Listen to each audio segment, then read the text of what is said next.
Everyone thinks SpongeBob's villains are just jokes.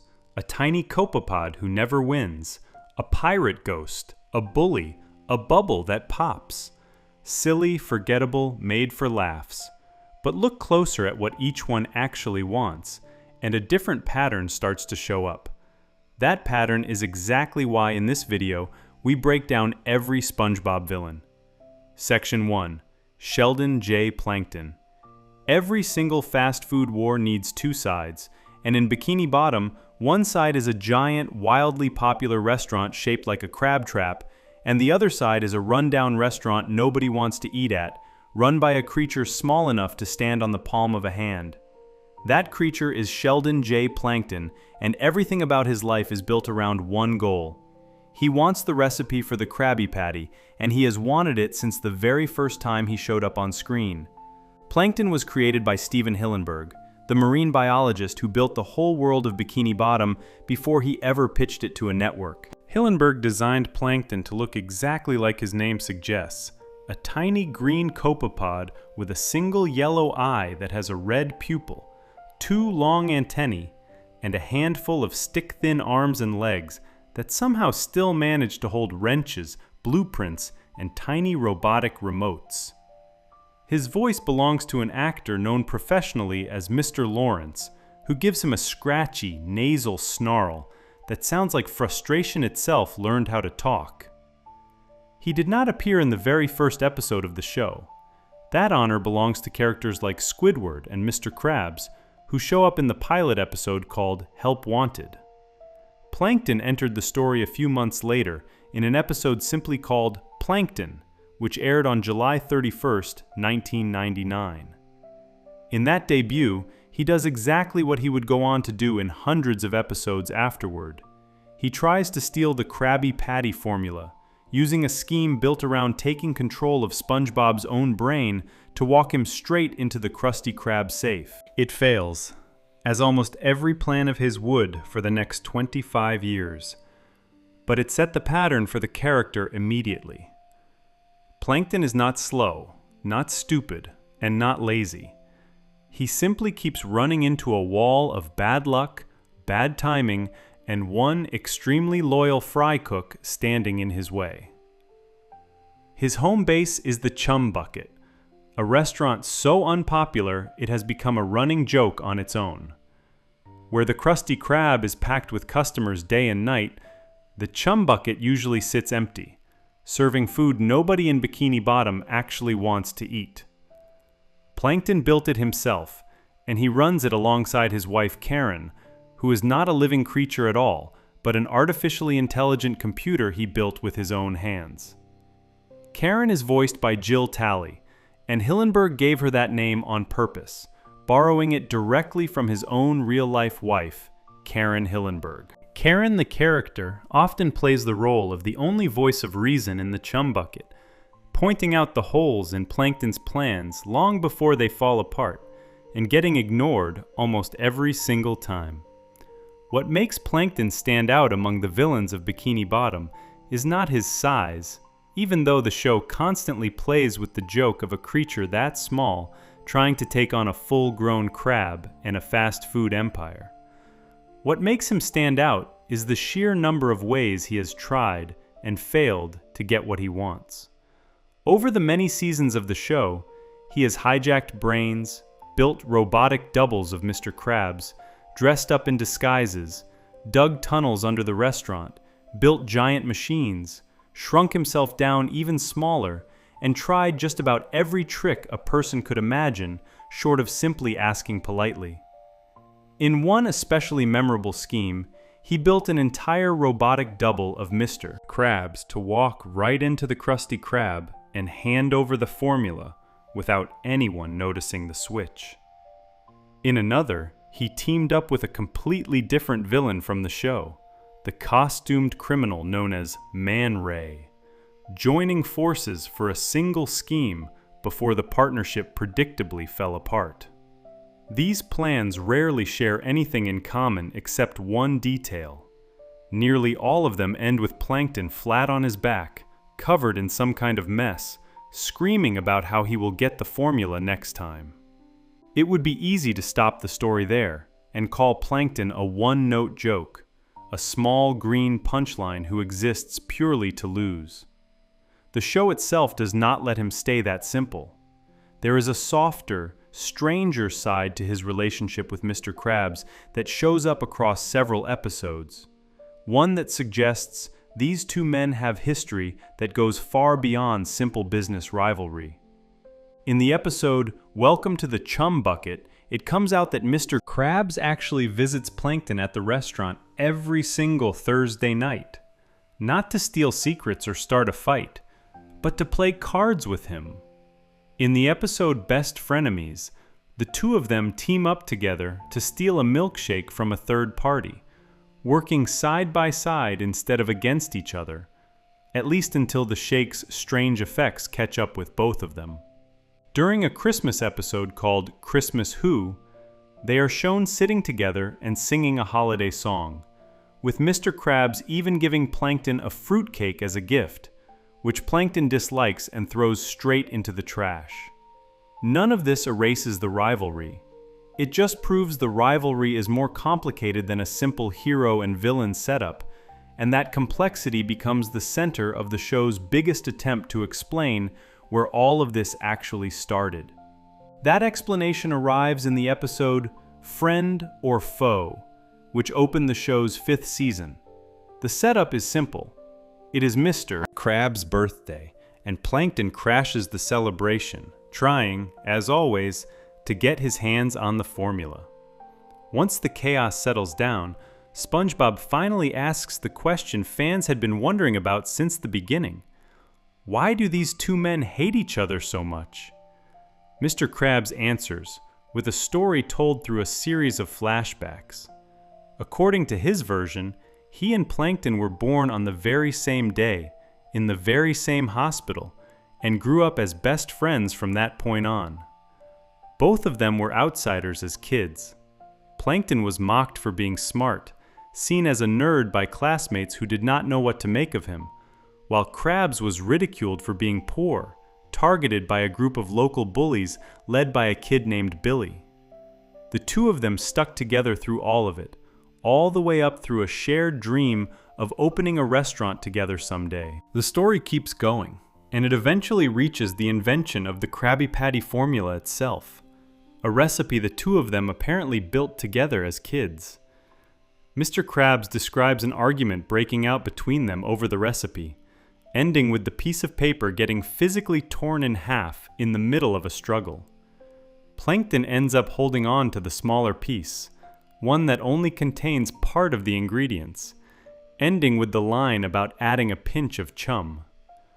That single torn scrap becomes the origin of both of their restaurants, one built on the full formula and one built on a broken, incomplete piece of it.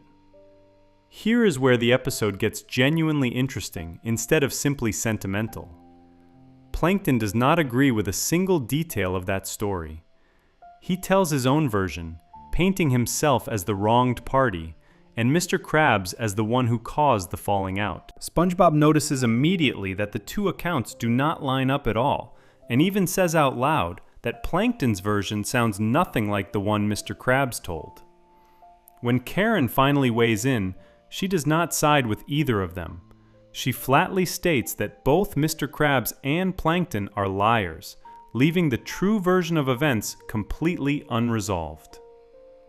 The show never picks a side and never clears up what actually happened between them as kids.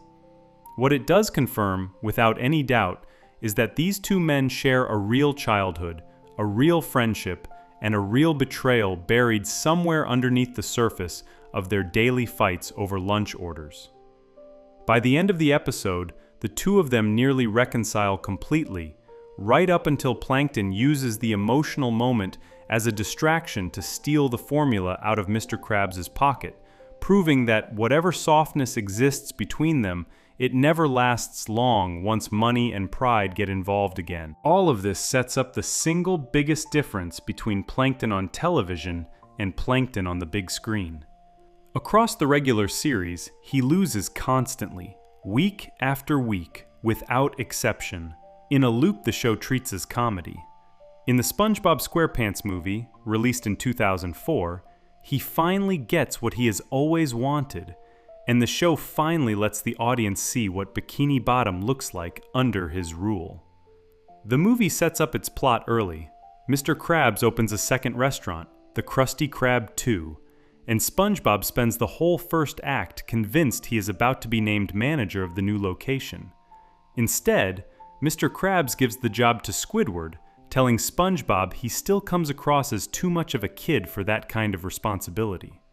While SpongeBob deals with that disappointment, Plankton is quietly putting together what the movie calls Plan Z, his most extreme scheme yet after apparently running out of every smaller idea. Instead of going after the formula directly, he steals the crown belonging to King Neptune, the ruler of the entire ocean, arranges for it to be shipped off and sold in a dangerous, far-off place called Shell City, and frames Mr. Krabs for the theft. King Neptune storms into the new restaurant furious, holding what looks like written proof that Mr. Krabs stole the crown himself. Mr. Krabs insists he is innocent, but the evidence, along with a phone call rigged by Plankton, convinces Neptune otherwise. Neptune prepares to execute Mr. Krabs on the spot, until SpongeBob steps forward and begs for a chance to fix everything, offering to travel to Shell City and bring the crown back himself.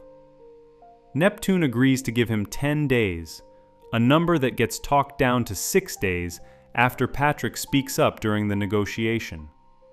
As a guarantee that SpongeBob will actually return, Neptune freezes Mr. Krabs solid, turning him into a block of ice sitting right there in his own restaurant, with an execution promised the moment the deadline passes without the crown. The instant SpongeBob and Patrick leave town in a customized car called the Paddy Wagon, Plankton makes his real move. With Mr. Krabs frozen and completely unable to stop him, Plankton finally gets his hands on the actual Krabby Patty formula for the first time in the character's entire history. He starts selling his own version of the burger out of the chum bucket, but the real trick is what comes bundled with every order: a small helmet shaped like a bucket. Anyone who puts one on gets brainwashed instantly, turned into a loyal follower who will do whatever Plankton tells them to do. One customer at a time, helmet by helmet, Plankton brainwashes the entire population of Bikini Bottom, turning the whole town into his personal workforce and using them to build giant statues in his own honor. To make sure nothing interrupts his takeover, he hires a massive, nearly silent hitman named Dennis and sends him out to make sure SpongeBob and Patrick never make it back home with that crown. Meanwhile, SpongeBob and Patrick are dealing with their own disaster out in the open ocean, working their way through a series of dangerous obstacles on the road to Shell City, losing the Paddy Wagon along the way, and briefly giving up on the whole mission before finding the strength to keep going. They eventually reach Shell City and find King Neptune's crown sitting on a shelf, being sold as a cheap souvenir for a few dollars. Getting it back means surviving a run-in with a massive one-eyed creature that captures unsuspecting sea life, and once they finally escape with the crown in hand, they are still stuck on dry land with no way to get back to the ocean in time. That is where the movie leans into one of its strangest and most memorable choices, bringing in the actor David Hasselhoff, playing an exaggerated version of himself who scoops the two of them up and physically swims them back across the ocean floor at incredible speed to make the deadline. They arrive back in a Bikini Bottom that barely looks like itself anymore, packed with brainwashed citizens marching under Plankton's control and repeating his name like a chant. SpongeBob and Patrick manage to free King Neptune himself from the mind control effect, restoring him to his senses right as his daughter Mindy hands the recovered crown back to him. With his mind clear and his crown back on his head, Neptune finally sees Plankton for exactly what he is. Realizing there is no way out, Plankton tries to make a run for it, but the very citizens he had just enslaved, now freed from their helmets, turn on him and trample him in the street before he can escape. He is arrested on the spot for a long list of crimes, including the theft of the crown, the theft of the formula, the frame job against Mr. Krabs, the hiring of Dennis, and the enslavement of the entire town. He tries to talk his way out of it in front of the crowd, but Neptune, Mindy, and every citizen watching just stare back at him with no sympathy at all. And the police haul him away while he screams about getting revenge someday. That single movie ending says almost everything there is to know about who Plankton really is underneath the comedy. Give him a real shot at total power. Take away the one obstacle that always stops him, and he does not hesitate for a second before turning an entire town into slaves for his own ego. The show spends hundreds of episodes making his failures feel harmless and funny.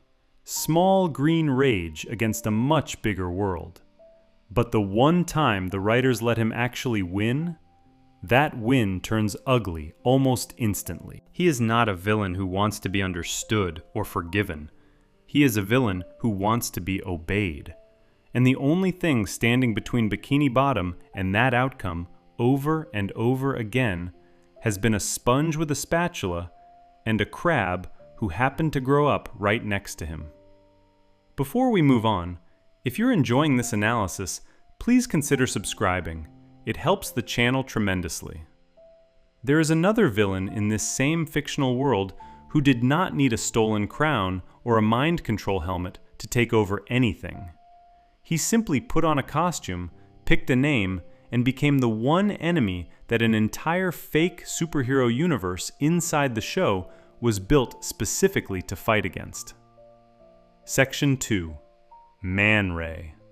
Bikini Bottom has its own version of an old television show buried inside it, a program that SpongeBob and Patrick treat with the kind of devotion most people reserve for their favorite sports team. It stars two retired superheroes named Mermaid Man and Barnacle Boy. And like almost every old superhero show, it needed a villain dangerous enough to make those heroes look impressive. That villain turned out to be Man Ray, a masked criminal built as a direct parody of Black Manta, the classic enemy of Aquaman from DC Comics. Since Mermaid Man and Barnacle Boy are themselves parody versions of Aquaman and his young partner Aqualad, the whole setup fits together like a puzzle piece from an older era of comic books, dropped straight into an underwater cartoon. Man Ray looks the part completely. He has a human-shaped body covered in a deep blue and red costume, with a helmet shaped like the head of a manta ray sitting on top of his shoulders. His gloves, boots, and the rest of his suit stay in matching shades of blue, giving him the kind of sleek, dramatic look that fits a comic book villain from decades ago. One especially strange detail about his design only gets revealed later in the show. Underneath that helmet, there is no head at all. In one particular episode, he actually removes the helmet and hands it over, showing that whatever he actually is, there is nothing resembling a face hiding inside it. His voice first belonged to an actor named John Rhys Davies, who gave him a deep theatrical growl during his earliest appearances. Later on, the role was handed over to a different actor named Bob Joles, who has voiced the character in most of his appearances since.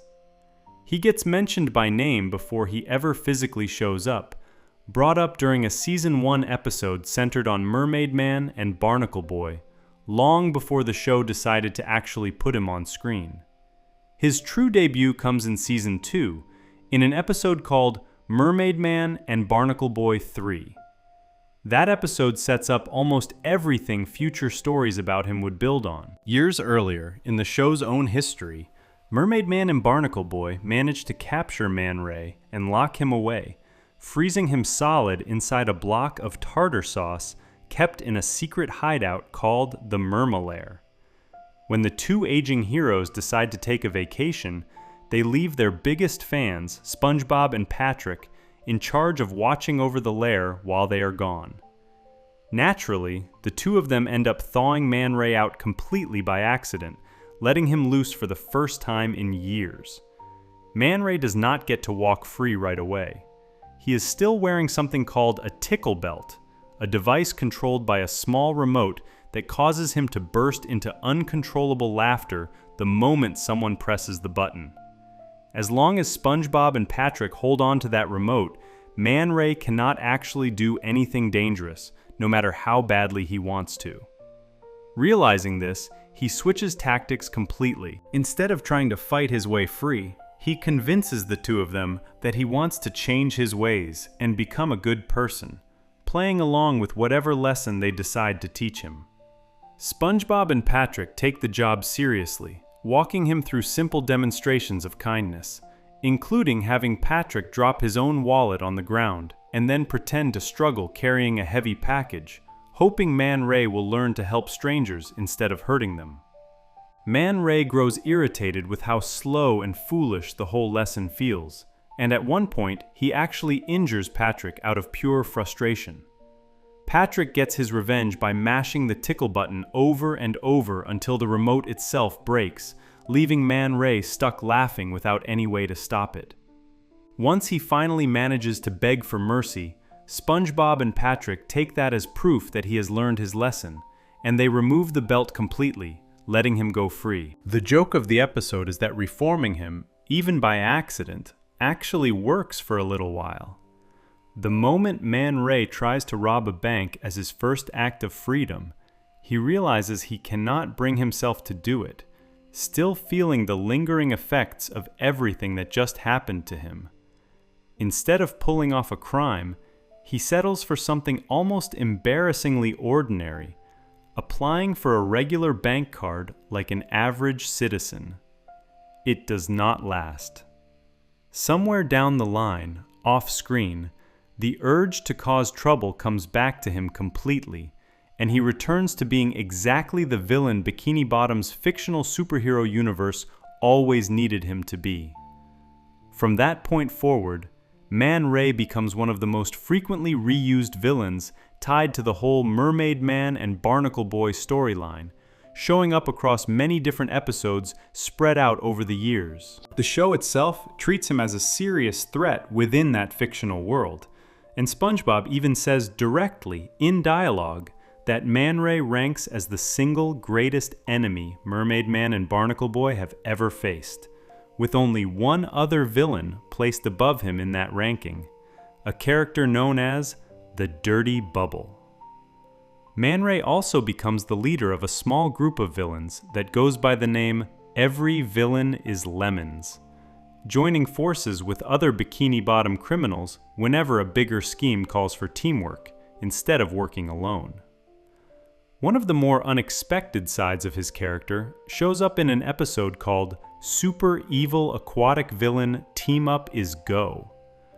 In that story, Man Ray is shown holding down an ordinary day job, restocking vending machines like any other working citizen of Bikini Bottom, a strange contrast against everything else known about him. It does not take long for his old habits to come back, since this is also the episode where Plankton reaches out to hire him directly, bringing him on board to help steal the Krabby Patty formula. The partnership between the two villains lines up with what fans of the earlier section already know about Plankton, a character willing to team up with almost anyone if it means finally getting his hands on that recipe. Another episode called Shuffleboarding reveals a surprisingly human detail buried underneath all the costume and gadgets. It turns out that, at some point in his past, Man Ray attended a prom with an elderly woman named Mabel, who apparently had no idea about his secret identity as a supervillain, and simply knew him under the plain name Ray. It is a small detail, easy to miss, but it adds a strange kind of normal life, sitting quietly behind the mask. A reminder that even the show's more theatrical villains sometimes get written with an ordinary side that never gets much attention.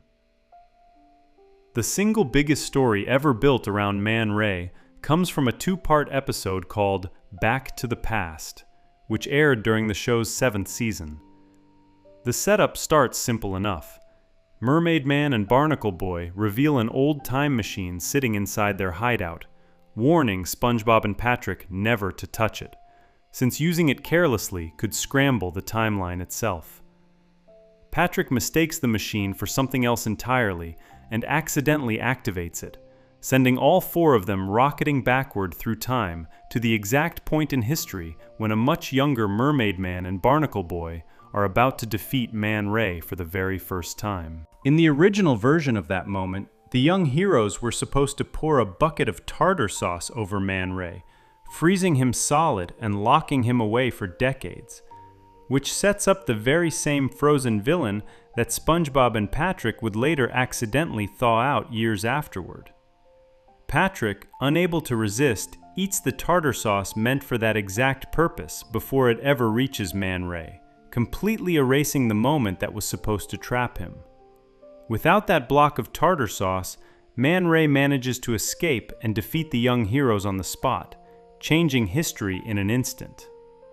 When SpongeBob and Patrick return to their own time expecting everything to look normal, they instead find a version of Bikini Bottom that has been completely taken over. The whole town has been renamed after Man Ray, and the sign hanging over what used to be the Krusty Krab has been rewritten into a strange, overly formal message, describing it as the designated location where citizens are permitted, by Man Ray's own rule, to buy food using currency stamped with his name.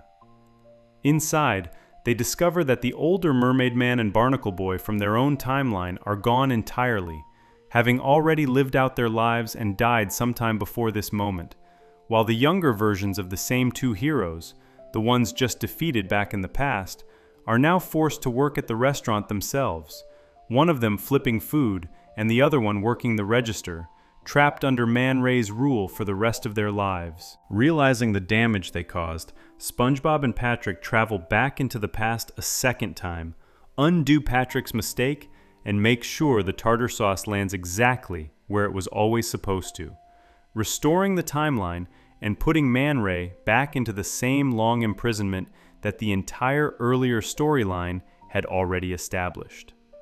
That two-part story ends up being the clearest example of just how much danger this character actually represents whenever nothing stands in his way.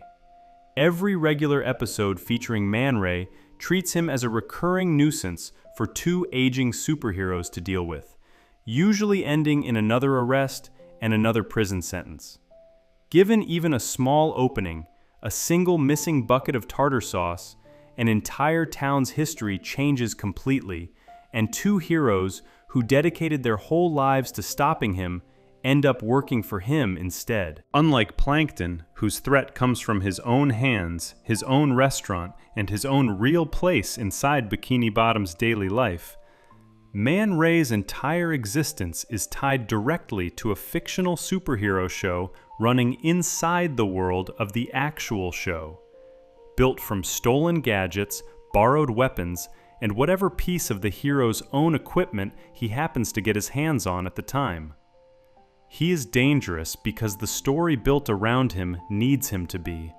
A villain whose power depends completely on how seriously the heroes chasing him choose to take the fight.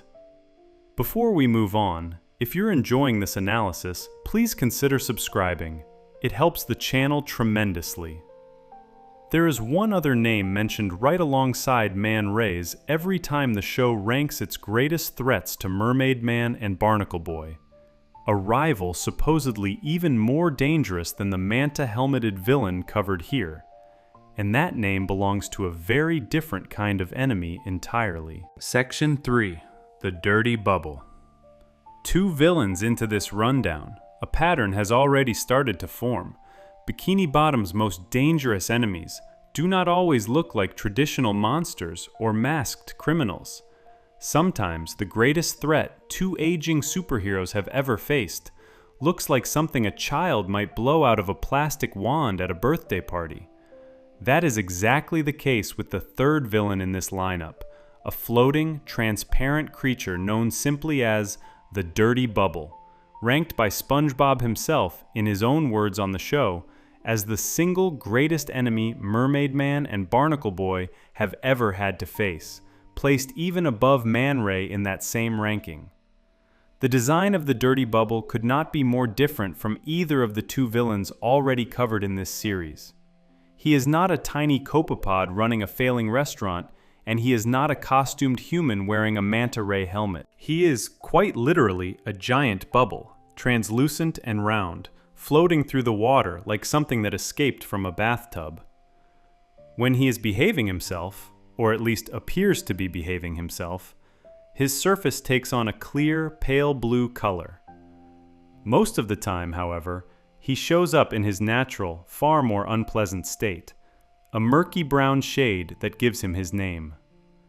Inside that bubble sits a face with thick black eyebrows, dark round pupils, and a wide, jagged mouth that curls into a permanent, mischievous grin whenever trouble is about to start.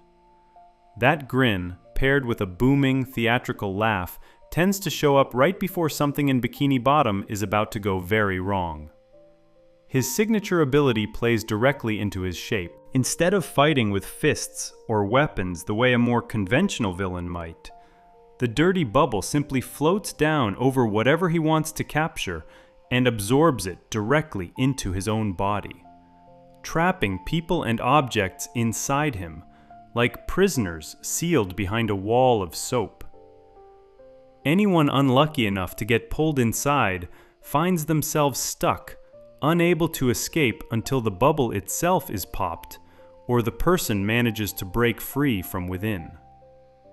The character first appears at the very end of the show's first season, in the finale episode called Mermaid Man and Barnacle Boy 2. The moment plays out almost like an ambush. The Dirty Bubble suddenly shows up out of nowhere, catching Mermaid Man and Barnacle Boy completely off guard, and traps both aging heroes inside his own body before either of them can react. At that exact moment, SpongeBob happens to be nearby, having just discovered the theme song to his favorite show playing on a jukebox inside a local diner. Excited beyond words at the sight of an actual, real-life villain from the program he watches obsessively, SpongeBob rushes outside, holding a pencil, hoping to get the Dirty Bubble to sign an autograph with it. Instead of getting a signature, he accidentally jabs the pencil straight into the surface of the bubble, popping him instantly and freeing Mermaid Man and Barnacle Boy in the process. It is one of the most unusual origin moments for any villain's defeat across the entire series.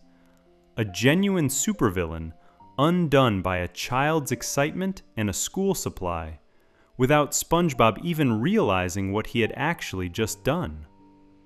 That weakness for sharp, pointed objects becomes a defining trait of the character going forward. Pencils, pens, and anything else with a fine point are enough to pop him on the spot, deflating whatever scheme he happens to be running at the time. It gives the Dirty Bubble a strange kind of comedy that neither Plankton nor Man Ray really shares, where Plankton usually loses because his own inventions backfire, and Man Ray usually loses because he gets outsmarted or physically overpowered. The Dirty Bubble tends to lose because his entire body is, in the most literal sense possible, extremely easy to burst. The voice behind the character changed early in the show's run. In his first appearance, and again in a later episode called Lights, Camera, Pants, the Dirty Bubble was voiced by an actor named Charles Nelson Riley. Following those appearances, the role was taken over by Tom Kenny, the same performer who provides the voice of SpongeBob himself, starting with the character's appearance in the episode Mermaid Man and Barnacle Boy 5. Since that point, Kenny has remained the voice behind the character in every subsequent appearance. Mermaid Man and Barnacle Boy 5 ends up being one of the most important episodes for understanding how the Dirty Bubble fits into the larger world of Bikini Bottom's villains. In that episode, he joins forces with Man Ray, and together the two of them recruit a third member into their ranks, an evil version of Barnacle Boy himself, referred to during this stretch of the story as Barnacle Man. Barnacle Boy's turn toward villainy comes from a believable place rather than a random plot twist. He grows tired of Mermaid Man constantly treating him like a helpless child, even though he is an adult. And in a moment of frustration, he decides to join the villains instead of staying loyal to his longtime partner. Together, the three of them form a small group of criminals who go by the name Every Villain is Lemons, often shortened to the letters EVIL. As Barnacle Man, Barnacle Boy commits crimes alongside Man Ray and the Dirty Bubble for a stretch of the episode, giving Bikini Bottom a rare moment where its heroes are outnumbered by their own history, rather than simply outmatched by new enemies. Eventually, Barnacle Boy has a change of heart and returns to the side of good, leaving both Man Ray and the Dirty Bubble openly disappointed that their new recruit walked away from them. That same episode reveals a strange personal detail about the character that has nothing to do with crime or villainy at all. The Dirty Bubble, according to the show, happens to be a highly skilled paddleball player, treated almost like a hidden talent buried underneath all the menace and grime. It is a small, oddly specific detail, similar in spirit to Man Ray's history of attending a prom decades earlier. Another quiet reminder that even Bikini Bottom's more theatrical villains sometimes get written with strange little slices of an ordinary life tucked away behind the costume, or, in this case, behind the bubble itself. For most of the show's history, the Dirty Bubble only appears as part of the larger world built around Mermaid Man and Barnacle Boy, showing up specifically inside their in-universe superhero storylines rather than operating on his own. That changes many seasons later in a Season 12 episode called Dirty Bubble Returns, paired in the same half hour with a separate story called Mind the Gap. This particular episode marks the first time the Dirty Bubble ever appears in a story that has nothing to do with Mermaid Man or Barnacle Boy at all, giving the character an entire standalone plot built around him for the first time in the show's history.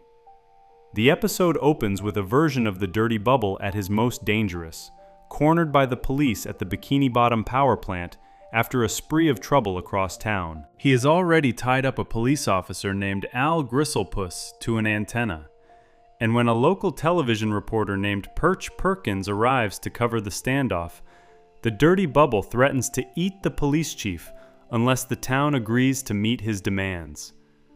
Things get more serious when Perch tries to deliver another update on the situation, only for the Dirty Bubble to grab him with his own tongue and prepare to swallow him whole.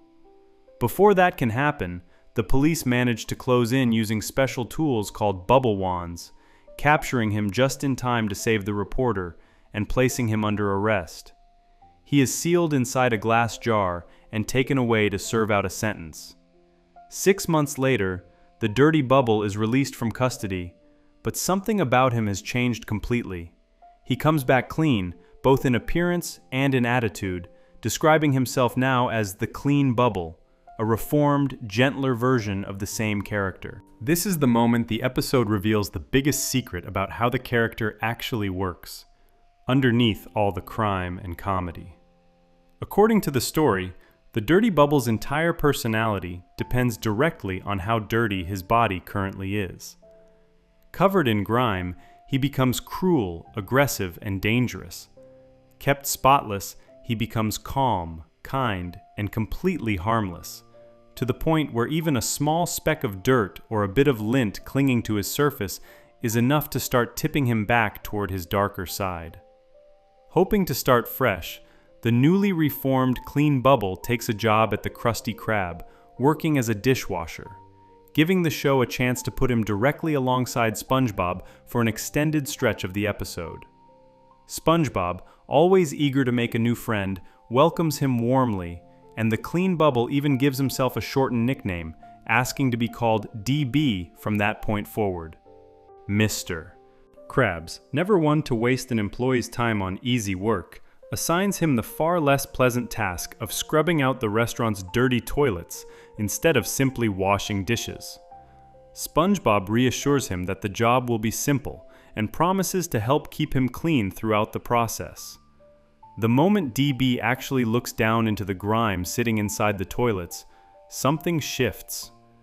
He becomes almost hypnotized by the sight of the dirt in front of him, staring at it as though it were something beautiful, and slowly, piece by piece, the clean bubble begins transforming back into the dirty bubble, right there in the restroom, causing chaos among the customers unlucky enough to be nearby. SpongeBob solves the problem using the one advantage built directly into his own body. As a sponge, he is naturally built to soak up liquid, a trait the episode has him openly admit he sometimes forgets he even has.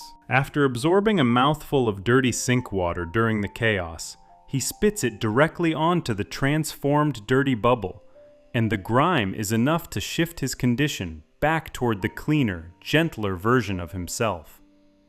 The episode ends by establishing that this will not be a one-time fix, showing that SpongeBob now understands he has an ongoing responsibility to keep an eye on his new coworker, ready to step in and clean him off again the next time even a small bit of dirt threatens to tip him back into his more dangerous state. Taken together, these two very different eras of the character reveal something genuinely different about the dirty bubble compared to the two villains already covered in this series. Plankton's villainy comes from ambition, a lifetime spent chasing one single goal, no matter how many times it fails. Man Ray's villainy comes from the framework of an old-fashioned superhero story, a role written for him inside a fictional show that needed a dramatic enemy strong enough to challenge two costumed heroes. The Dirty Bubble's villainy is something else entirely, tied directly and literally to how physically clean or dirty his own body happens to be at any given moment. He is a rare case in the whole franchise where good and evil are not just personality traits, but an actual physical condition that can be washed on and washed off, sometimes by something as simple as spit up sink water from a passing fry cook. Despite carrying the honor of being called Mermaid Man and Barnacle Boy's greatest enemy in the show's own dialogue, the Dirty Bubble has been defeated in some of the most anticlimactic ways possible across his history. First popped by an overexcited child holding a pencil meant for an autograph, and later cleaned back into harmlessness using nothing more than a sponge's own natural ability to soak up water. For a character built around menace and grime, his story keeps circling back to a strange kind of fragility hiding underneath all that villainous laughter. One pop or one splash away from losing everything that makes him dangerous in the first place. Before we move on, if you're enjoying this analysis, please consider subscribing. It helps the channel tremendously. There is one more name tied to this same fictional superhero world covered so far, but the next villain in this lineup does not belong to Mermaid Man and Barnacle Boy's Rogues Gallery at all. This one comes from somewhere far older than any costumed hero story, tied instead to legends of the sea itself, and a curse that has followed one doomed sailor for centuries. Section 4. The Flying Dutchman. A green light flickers somewhere near Squidward's spare room, buried inside a pile of junk nobody has touched in years. Underneath a torn strip of wallpaper, SpongeBob and Patrick find an old comic book lying on the floor, one that tells the story of a cursed pirate spirit who haunts the bottom of the ocean. That small discovery, tucked into a Season 1 episode called Squidward the Unfriendly Ghost, is the very first time the show ever mentions the character who would go on to become one of Bikini Bottom's most consistent supernatural threats, a ghost known as the Flying Dutchman. His actual physical debut comes 2 episodes later in the show's first ever Halloween special, an episode called Scaredy Pants. He crashes straight into a costume party being held inside the Krusty Krab, furious at the sight of partygoers dressed up as cheap versions of him, and warns the crowd about what happens to people who mock his image. That entrance sets the tone for almost everything that follows. he is not a villain who schemes quietly from behind a desk the way Plankton does, and he is not built as a costumed enemy for a fictional TV show the way Man Ray and the Dirty Bubble are. He shows up, causes chaos, and vanishes back into legend until the next time the story needs him. His look matches the legend behind his name perfectly. He glows a distinct green color, with yellow eyes and dark pupils framed by a scraggly, wispy beard. He wears a pirate hat with a noticeable chunk torn out of it, an old worn coat, a pair of small pigtails, and a long, ghostly tail trailing behind him where legs would normally be. He almost always carries a small handbag, labeled with a single word: souls. A quiet hint at exactly what kind of business tends to follow him wherever he goes. His voice, at least across most of the television series, belongs to an actor named Brian Doyle Murray, who gives him a rough, growling accent with a distinct old pirate flavor and a slight lisp that somehow makes his threats sound even more theatrical. His name comes directly from an old sailing legend about a ghost ship doomed to sail the seas forever, never able to reach land again. A story that existed long before Bikini Bottom was ever imagined. The comic book that introduces him offers one possible explanation for how he ended up this way. According to that story, his body was taken after his death and used as a mannequin inside a clothing store called Kid World, propped up in a window display where shoppers walked past him without any idea whose corpse they were looking at. Because he was never given a proper burial, he was left to wander the ocean forever, unable to find peace. The show never fully commits to that version of events.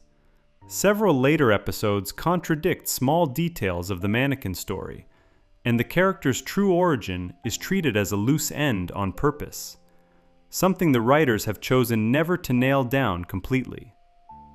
Some retellings lean into him being an old pirate captain lost at sea.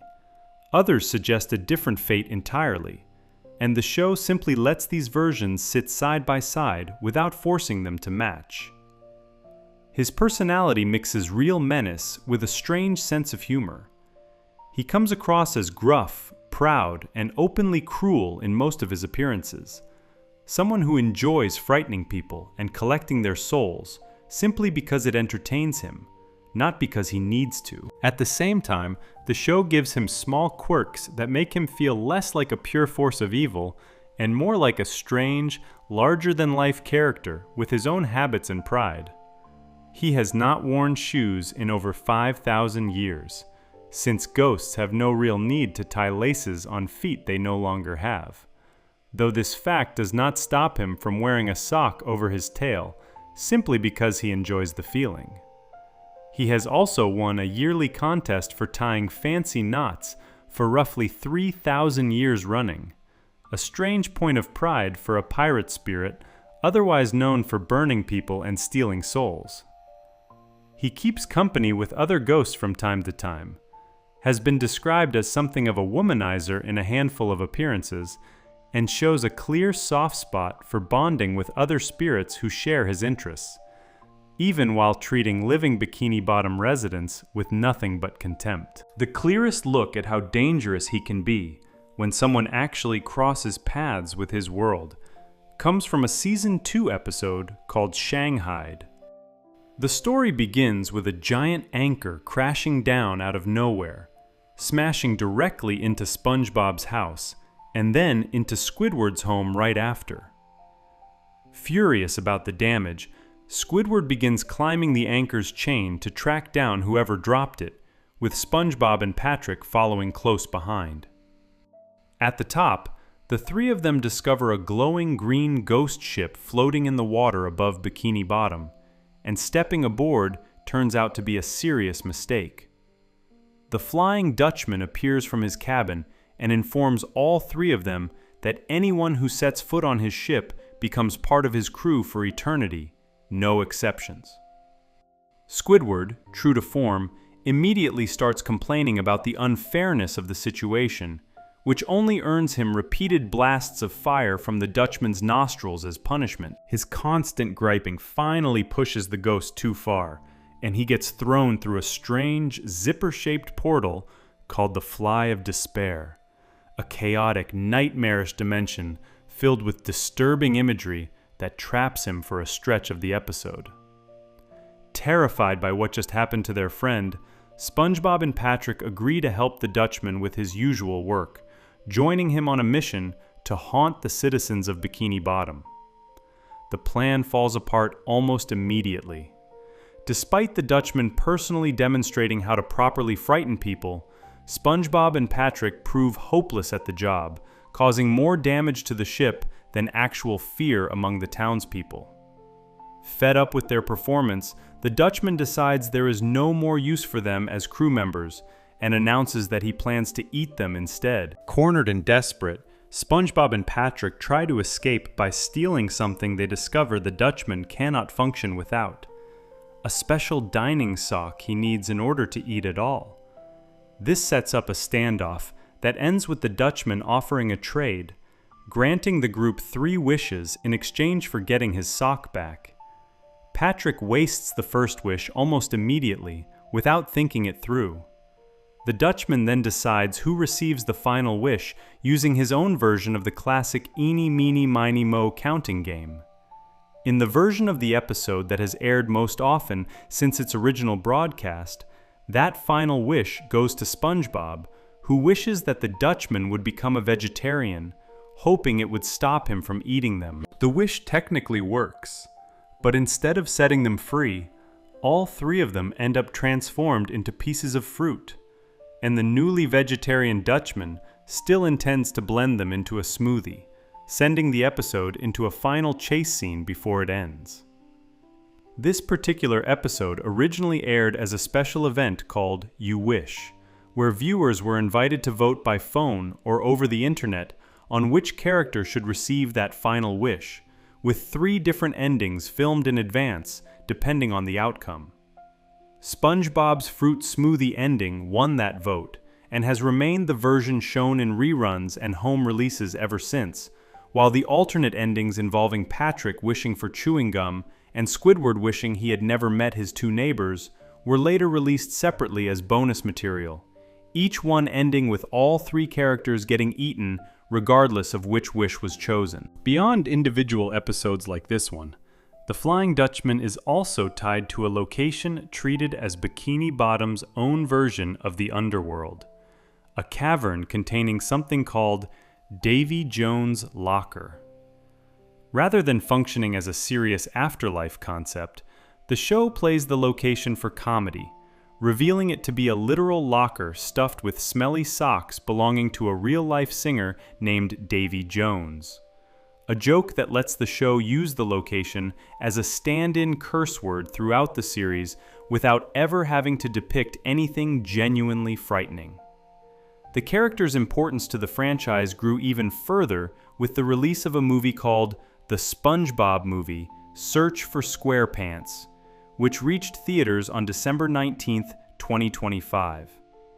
In this film, the Flying Dutchman becomes the central antagonist for the very first time in a full-length feature, driving the entire plot forward instead of appearing as one obstacle among several. The story follows SpongeBob trying to prove to Mr. Krabs that he is brave enough to be taken seriously as what the film calls a big guy. A journey that leads him to follow the Flying Dutchman down into the deepest, most dangerous parts of the ocean, further than any sponge has gone before. For this particular film, the role was voiced by the actor Mark Hamill, known widely for his work in the Star Wars franchise, marking a change from Brian Doyle Murray's long-standing voice work on the character throughout the television series.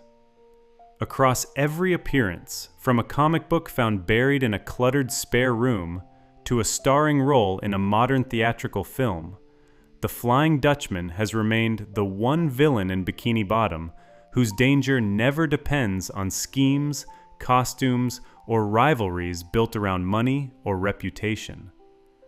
He does not need a plan to steal something or a business to protect. He simply exists as an old curse given a voice and a ship, showing up whenever the story needs a reminder that not every threat in the ocean can be explained, defeated permanently, or fully understood. Before we move on, if you're enjoying this analysis, please consider subscribing. It helps the channel tremendously. There is one more villain tied loosely to that same unexplained, almost accidental kind of danger, though this one was not born from any old legend or curse at all. This one came from a piece of paper, a stolen pencil, and a joke that went further than anyone in Bikini Bottom expected it to. Section 5. Doodle Bob. An artist sits alone in a small rowboat, floating somewhere out on the open ocean, sketching quickly onto a canvas propped up in front of him. His pencil moves so fast that it slips right out of his hand, tumbling over the side of the boat and disappearing beneath the waves. He cries out in horror as it sinks out of sight, and the show's narrator steps in with a piece of advice clearly delivered far too late, reminding any artist working at sea to always carry a spare pencil. That small, almost throwaway moment kicks off one of the strangest villain origin stories in the entire show, all set in motion by a single dropped pencil sinking toward the ocean floor. Down below, SpongeBob and Patrick are passing the time playing a simple game of rock, paper, scissors using bubbles, when the pencil comes crashing down out of nowhere, landing right between them. At first, the two of them react with pure fear at the sight of the massive, unfamiliar object, treating it almost like some kind of alien artifact. Curiosity eventually wins out, and they begin scribbling with it just to see what happens.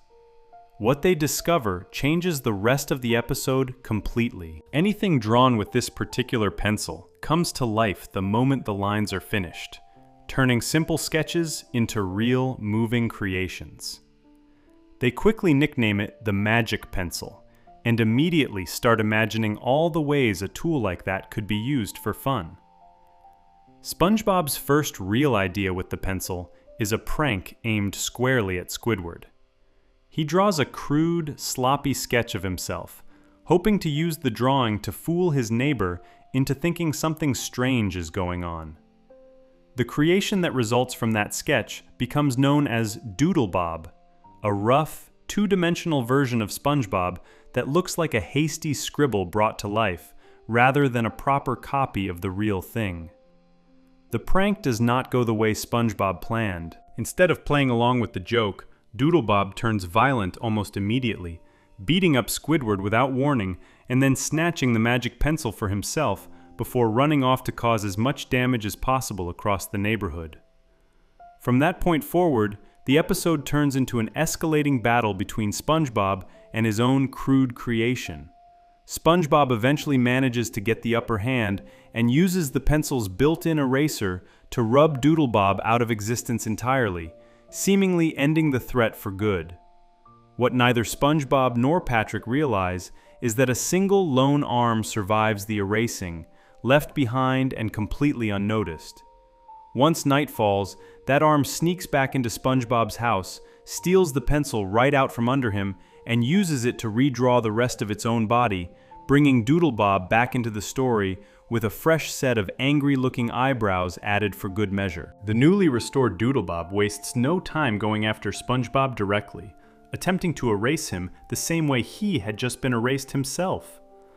The fight between the two of them eventually turns into a straightforward tug-of-war over the pencil itself, ending when the pencil finally snaps clean in half during the struggle.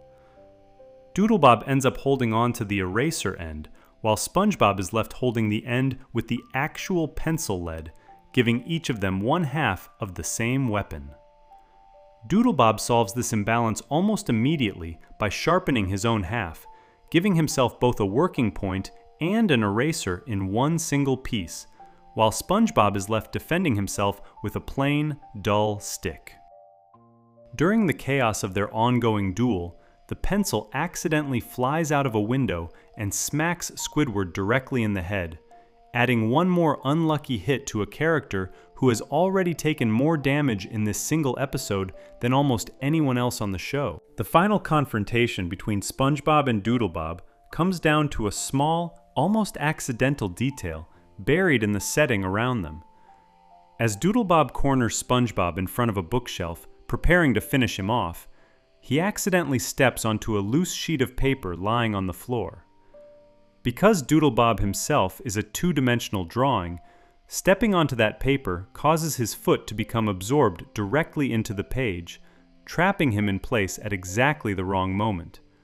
SpongeBob uses that opening to finish the fight, drawing Doodlebob completely onto that same sheet of paper and ending the threat for good. Rather than simply throwing the page away, SpongeBob takes the piece of paper containing his defeated creation and has it framed, hanging it on the wall almost like a trophy, a strange, quiet way of honoring the very thing that had just spent the whole episode trying to destroy him. The episode ends by circling back to where it all started. The magic pencil finds its way back to the surface, returning to the same artist who lost it in the first place. He picks it up, relieved to have it back, and immediately continues working on his drawing, only for the lead to snap the moment he presses it against the canvas. The narrator delivers one final piece of advice for any artist working at sea, reminding them this time to always carry a spare pencil sharpener as well, closing the episode on the same dry, matter-of-fact tone it opened with. This episode, called Frankendoodle, aired during the show's second season and marks Doodlebob's very first appearance in the series.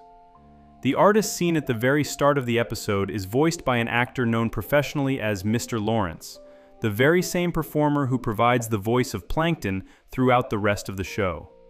Doodlebob himself, meanwhile, was voiced by Paul Tibbitt, someone who was not primarily known as a voice actor at all. Tibbitt worked behind the scenes on the show as a writer and storyboard director during its earliest seasons, later going on to serve as the series' showrunner for a long stretch of its run. His voice work as Doodlebob gives the character a low, irritated growl that fits the crude, scribbled look of the character perfectly.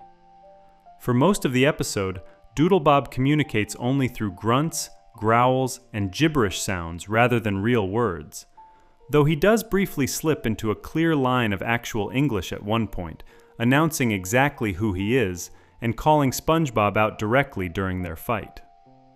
Doodlebob did not stay locked away inside that single-framed piece of paper forever.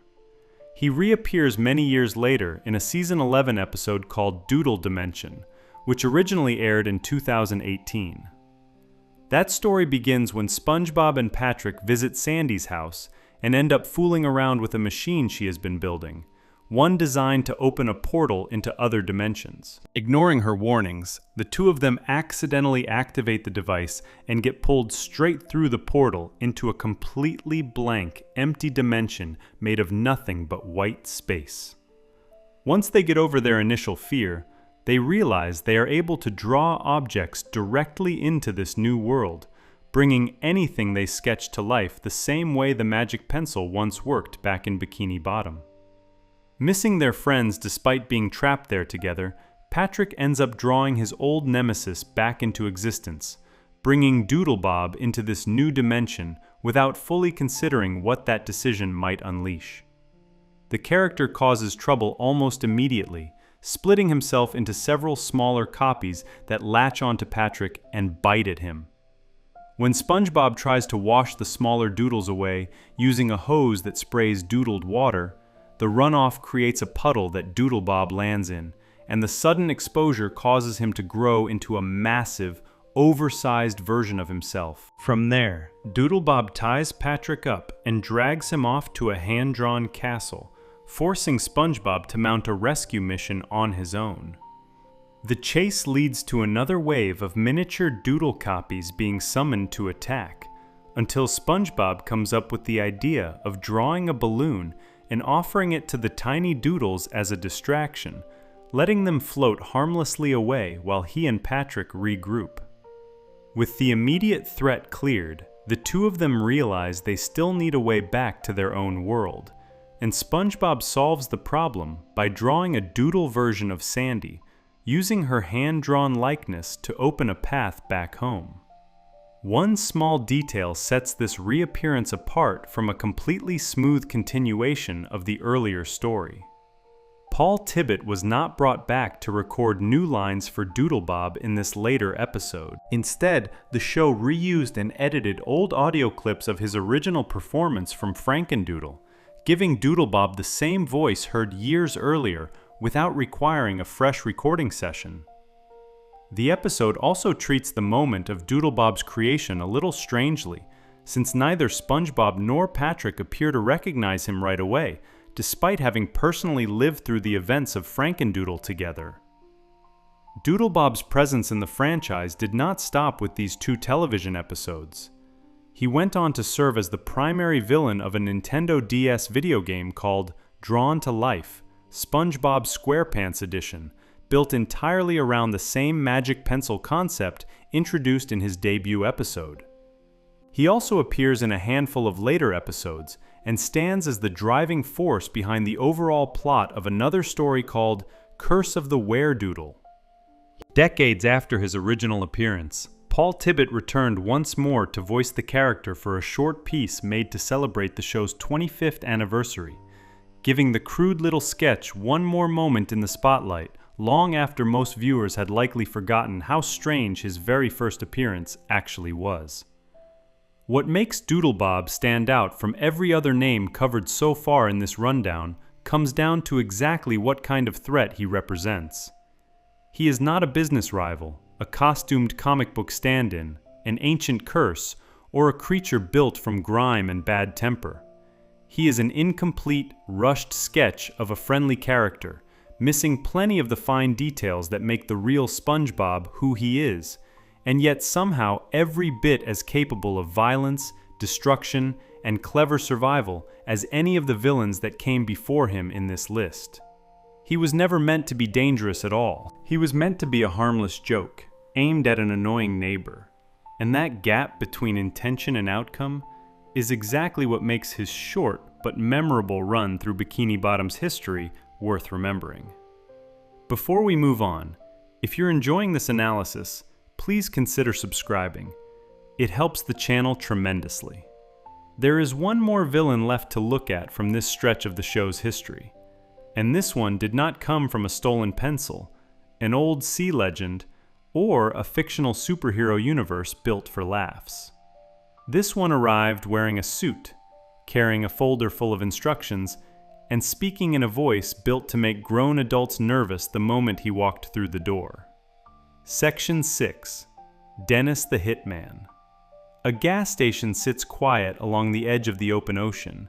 It's only 2 workers slouched behind the counter with nothing much to do. That quiet gets broken the moment a heavy motorcycle rolls up, ridden by a tall, hulking fish with olive green skin, a black cowboy hat, and a red bandana pulled up over his mouth. He steps off the bike and starts inspecting a few stray sesame seeds left scattered on the ground, leftovers dropped from a car shaped like a giant hamburger that had clearly passed through not long before.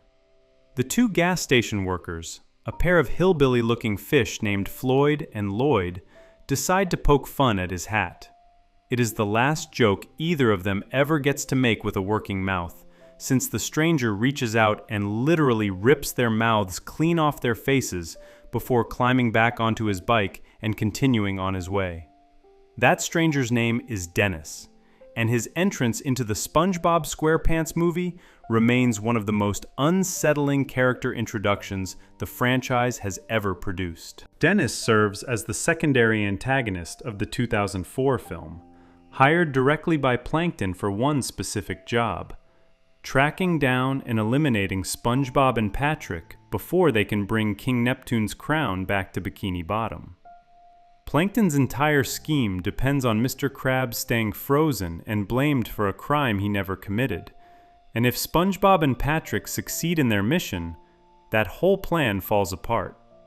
Rather than trust the situation to chance, Plankton pays for a professional, someone with no connection to Bikini Bottom's usual cast of comic villains, brought in purely to make sure 2 kids on an adventure never make it home. His design leans hard into a look built from motorcycle gang culture rather than anything cartoonish or silly. He stands tall and muscular, with light olive green skin stretched over a lean, dangerous frame. He wears a black cowboy-style hat, a plain gray shirt, and a black vest with his own name printed across the back in case anyone forgets who they are dealing with. Silver shoulder pads sit across his frame, paired with a black, fingerless glove worn on one hand that stretches partway up his wrist. A knife hangs from a necklace around his throat, and a dark gray belt sits at his waist, decorated with a cracked, angry-looking skull. Black sunglasses hide his eyes for almost the entire film, and a red bandana stays wrapped over his mouth right up until the story's final confrontation. His boots complete the look, an ordinary-looking pair of black biker boots that hide a set of sharp metal spikes underneath, the exact weapon he plans to use to finish off SpongeBob and Patrick once he finally catches them. His voice belongs to the actor Alec Baldwin, who gives him a low, controlled, and genuinely threatening tone that stands apart from every comedic villain voice heard elsewhere in the franchise. After dealing with Floyd and Lloyd, Dennis keeps tracking his targets, eventually arriving at a rough bar called the Thug Tug. There, he finds a puddle of leftover bubble soap and blows a bubble of his own, one that shows a floating image of SpongeBob and Patrick inside it, confirming they had passed through recently. The bar's tough, unfriendly patrons, led by a bouncer named Victor, notice him lingering and start reciting their strict, aggressive policy against anyone caught blowing bubbles inside the establishment. Before they can even finish laying out their rule, Dennis ends the conversation with a single uppercut that sends Victor flying straight into the bar itself with enough force to sink the whole building. Without missing a beat, he continues on his way, later passing through a field littered with old bones, laughing as he crushes a skull underfoot purely for his own amusement.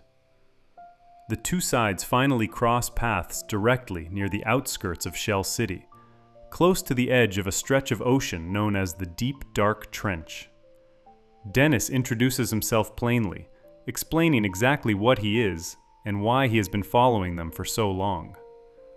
SpongeBob and Patrick, riding high on a fake sense of courage thanks to seaweed mustaches given to them earlier by King Neptune's daughter, Princess Mindy, laugh in his face, believing the mustaches have made them invincible.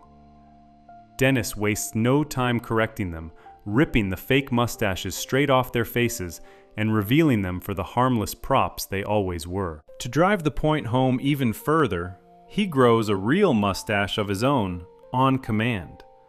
A small, strange flex of intimidation that leaves Patrick wondering out loud whether Dennis might secretly be some kind of mermaid.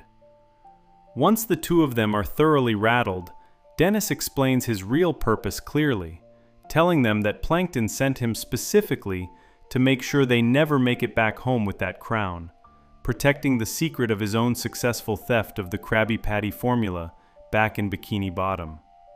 Just as Dennis raises his spiked boot to finish the job, fate interrupts him in the most unlikely way possible. A massive creature known throughout the movie as the Cyclops, which turns out to actually be a human diver wearing an enormous old-fashioned diving suit, accidentally steps directly on top of him with an even bigger boot of his own, flattening Dennis completely in a manner very similar to how Plankton himself often gets squashed throughout the regular television series. For a moment, it looks like the threat has been dealt with entirely. That relief does not last.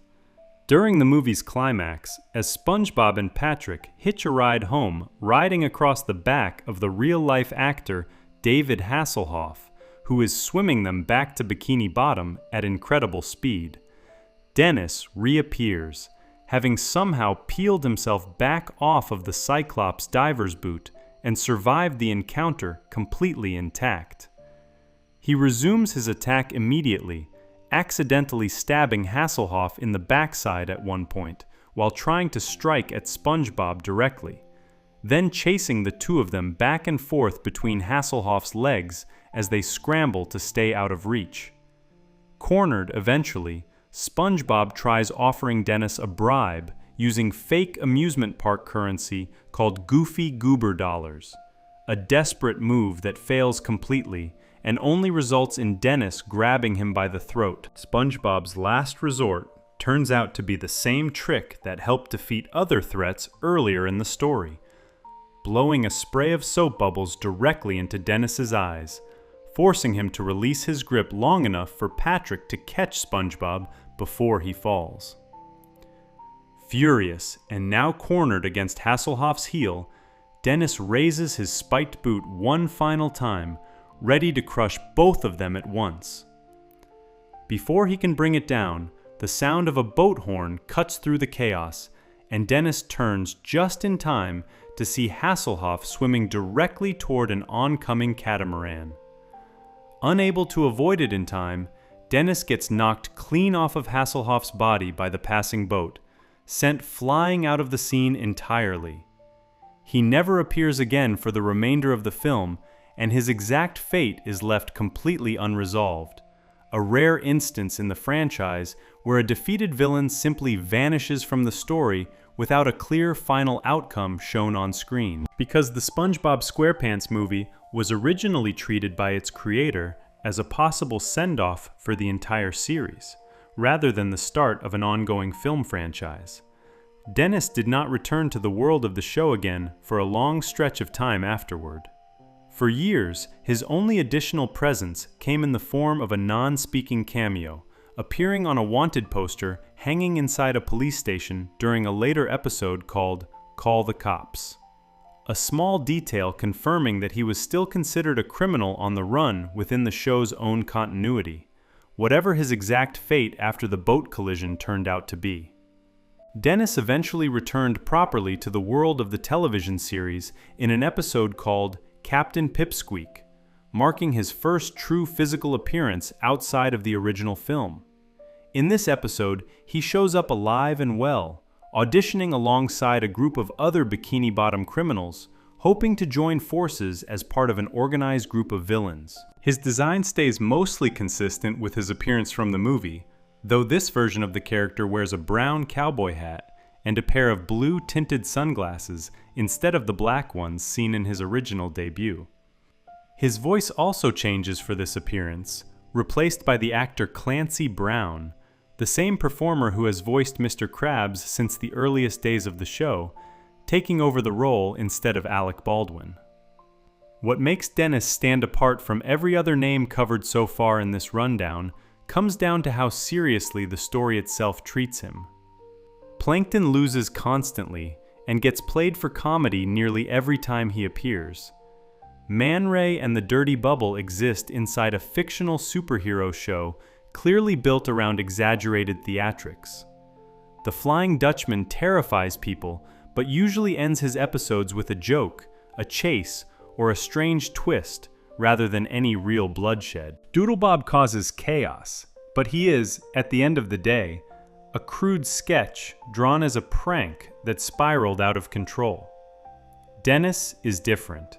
He is hired specifically to kill two of the show's main characters, states that intention outright without any hint of exaggeration, and comes closer to succeeding at that goal than almost any other villain in the franchise's entire history.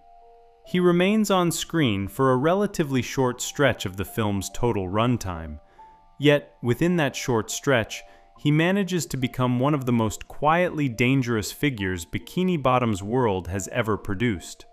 A professional in a world otherwise filled with bumbling amateurs. Before we move on, if you're enjoying this analysis, please consider subscribing. It helps the channel tremendously. There is one more villain left to examine from this stretch of the franchise, and this one did not need spiked boots or a hired weapon of any kind to bring Bikini Bottom to its knees. All he needed was a pirate ship, a stolen recipe, and a doorway leading straight out of the ocean and into the real world above it. Section 7. Burger Beard the Pirate. A pirate ship cuts through calm water near a real-world location called Bikini Atoll. its captain climbing down onto rocky ground to search for something buried and heavily guarded. A skeleton, propped up as the final line of defense, protecting an old leather-bound book, puts up a real fight before the pirate manages to walk away with the prize clutched in his hands, even after getting knocked clean off the island by one last swing from his skeletal opponent. That pirate's name is Burgerbeard, and the book he just fought so hard to steal turns out to have the power to make anything written inside it come true in the real world. Burgerbeard serves as the main antagonist of the second SpongeBob feature film, the SpongeBob movie, Sponge Out of Water, released in 2015 and directed by Paul Tibbitt, marking his very first time directing a full-length film after years of working behind the scenes on the television series. Unlike the first movie, which stayed almost entirely inside the animated underwater world of Bikini Bottom, this sequel mixes traditional animation with real, live-action footage, and Burgerbeard exists specifically as the character who bridges those two separate styles. He is played by the actor Antonio Banderas, a performer known for a long career playing dramatic and adventurous roles, including his well-known voice work as Puss in Boots in the Shrek film franchise. Before Banderas took the part, a long list of other well-known actors were reportedly considered for the role, including names like Anthony Hopkins, Liam Neeson, Ian McKellen, Leonardo DiCaprio, and Jeff Bridges, showing just how much attention the production put into finding the right performer for this particular villain. Early in the planning stages of the film, the studio had originally intended for the show's recurring in-universe pirate host character, Patchy the Pirate, to serve as the main antagonist, but the plan changed after Paramount specifically requested that the villain role be filled by a recognizable celebrity actor instead, which led to Burgerbeard being created as an entirely new character built for the film. After acquiring the magic book, Burgerbeard settles onto the deck of his ship and begins reading its contents out loud to an audience of talking seagulls who have gathered around him, curious about the story unfolding on the pages. As he reads, both he and the audience watching the film learn the full history of Bikini Bottom directly through the book itself, including the rivalry between Mr. Krabs and Plankton, and the central importance of the Krabby Patty as the one food everyone in the underwater town depends on for happiness.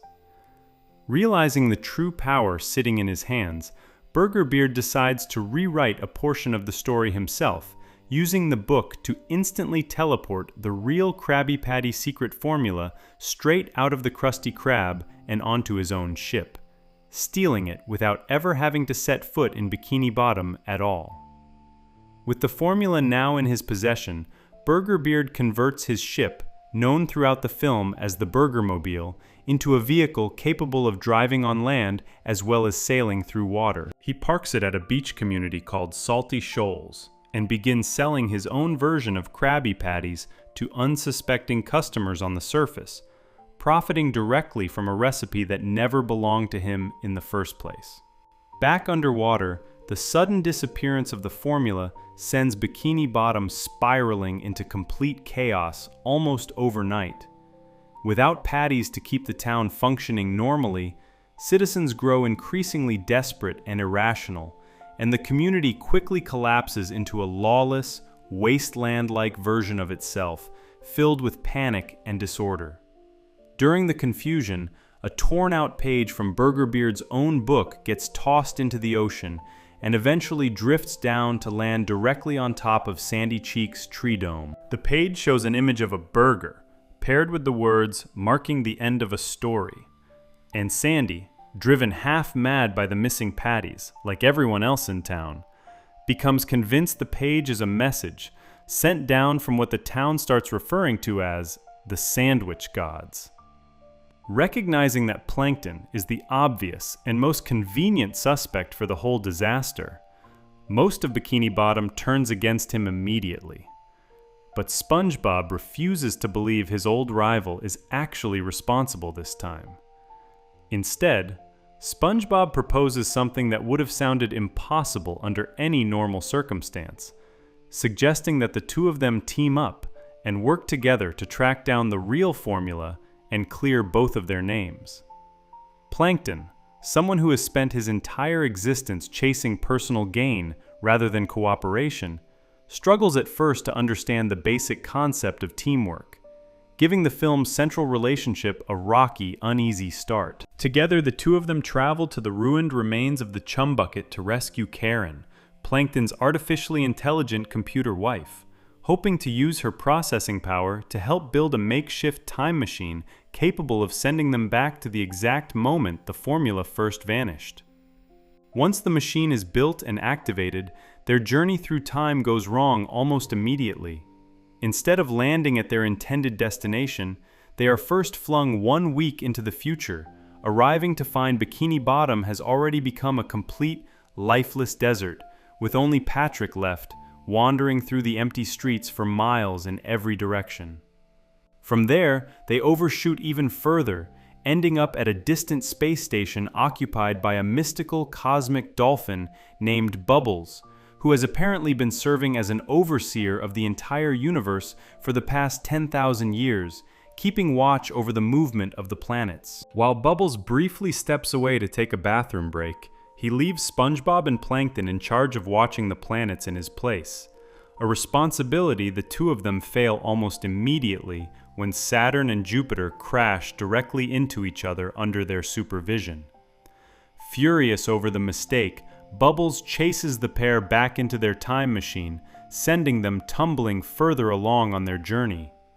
Eventually, SpongeBob and Plankton manage to reach the actual moment the formula disappeared, allowing SpongeBob to physically wrestle the bottle containing the recipe away from an earlier version of Plankton before returning to the present. The victory turns out to be hollow the moment they get home. When Mr. Krabs finally examines the recovered bottle, he discovers it is only a fake decoy formula that Plankton himself had planted long ago as a security measure, meaning their entire time-traveling adventure failed to solve the actual crisis facing the town. Back in Bikini Bottom, the situation grows even more desperate. Driven to the edge of reason without their beloved patties, the townspeople decide the only way to please the so-called sandwich gods is to offer a sacrifice, choosing SpongeBob himself for the ritual. Just as things look their most dire, SpongeBob catches an unmistakable scent of real Krabby Patties drifting down from somewhere far above, a smell strong enough to redirect the entire crowd's attention away from the sacrifice and send everyone chasing the scent straight up toward the ocean's surface instead. At the same time, Bubbles reappears, revealing that he has actually been fired from his job as overseer of the universe because of the earlier incident involving Saturn and Jupiter. Rather than being upset about the situation, Bubbles admits he genuinely hated that job the entire time and feels nothing but relief at finally being free of it. Out of gratitude toward SpongeBob for accidentally getting him out of a role he never wanted, Bubbles grants SpongeBob and a group of his friends, including Mr. Krabs, Sandy, Squidward, and Patrick, the temporary ability to breathe and survive on dry land, setting up the film's climactic confrontation with Burger Beard. Once the group locates Burger Beard on the surface, he uses the magic book one more time to banish the entire team to a place called Pelican Island, removing them from the fight before it can even properly begin. Rather than staying defeated, SpongeBob makes use of a spare page torn from the same magic book, along with a supply of ink provided by Squidward, and writes his entire group of friends into existence as full-blown superheroes, each one gaining their own unique power in the process. Restored and transformed, the group returns to confront Burger Beard directly, chasing him down across the beach in their new superhero forms. Even with these new abilities, the group still struggles to actually catch him, until Plankton, left behind on Pelican Island earlier in the story, unexpectedly returns as a fully transformed, muscle-bound hero in his own right, having genuinely internalized the lesson about teamwork that SpongeBob tried to teach him earlier in the film. With Plankton's help, the group finally manages to subdue Burger Beard and recover the real, original Krabby Patty formula. Rather than keeping the formula for himself, the way every past version of the character would have done without hesitation, Plankton chooses to return it directly to Mr. Krabs, closing out his own personal arc for the film on a note of genuine, if temporary, growth. With the real formula restored, Bikini Bottom quickly returns to its normal, functioning state, and life goes back to the way it always was, including Plankton settling right back into his familiar role as an ordinary, scheming business rival, rather than a reformed hero.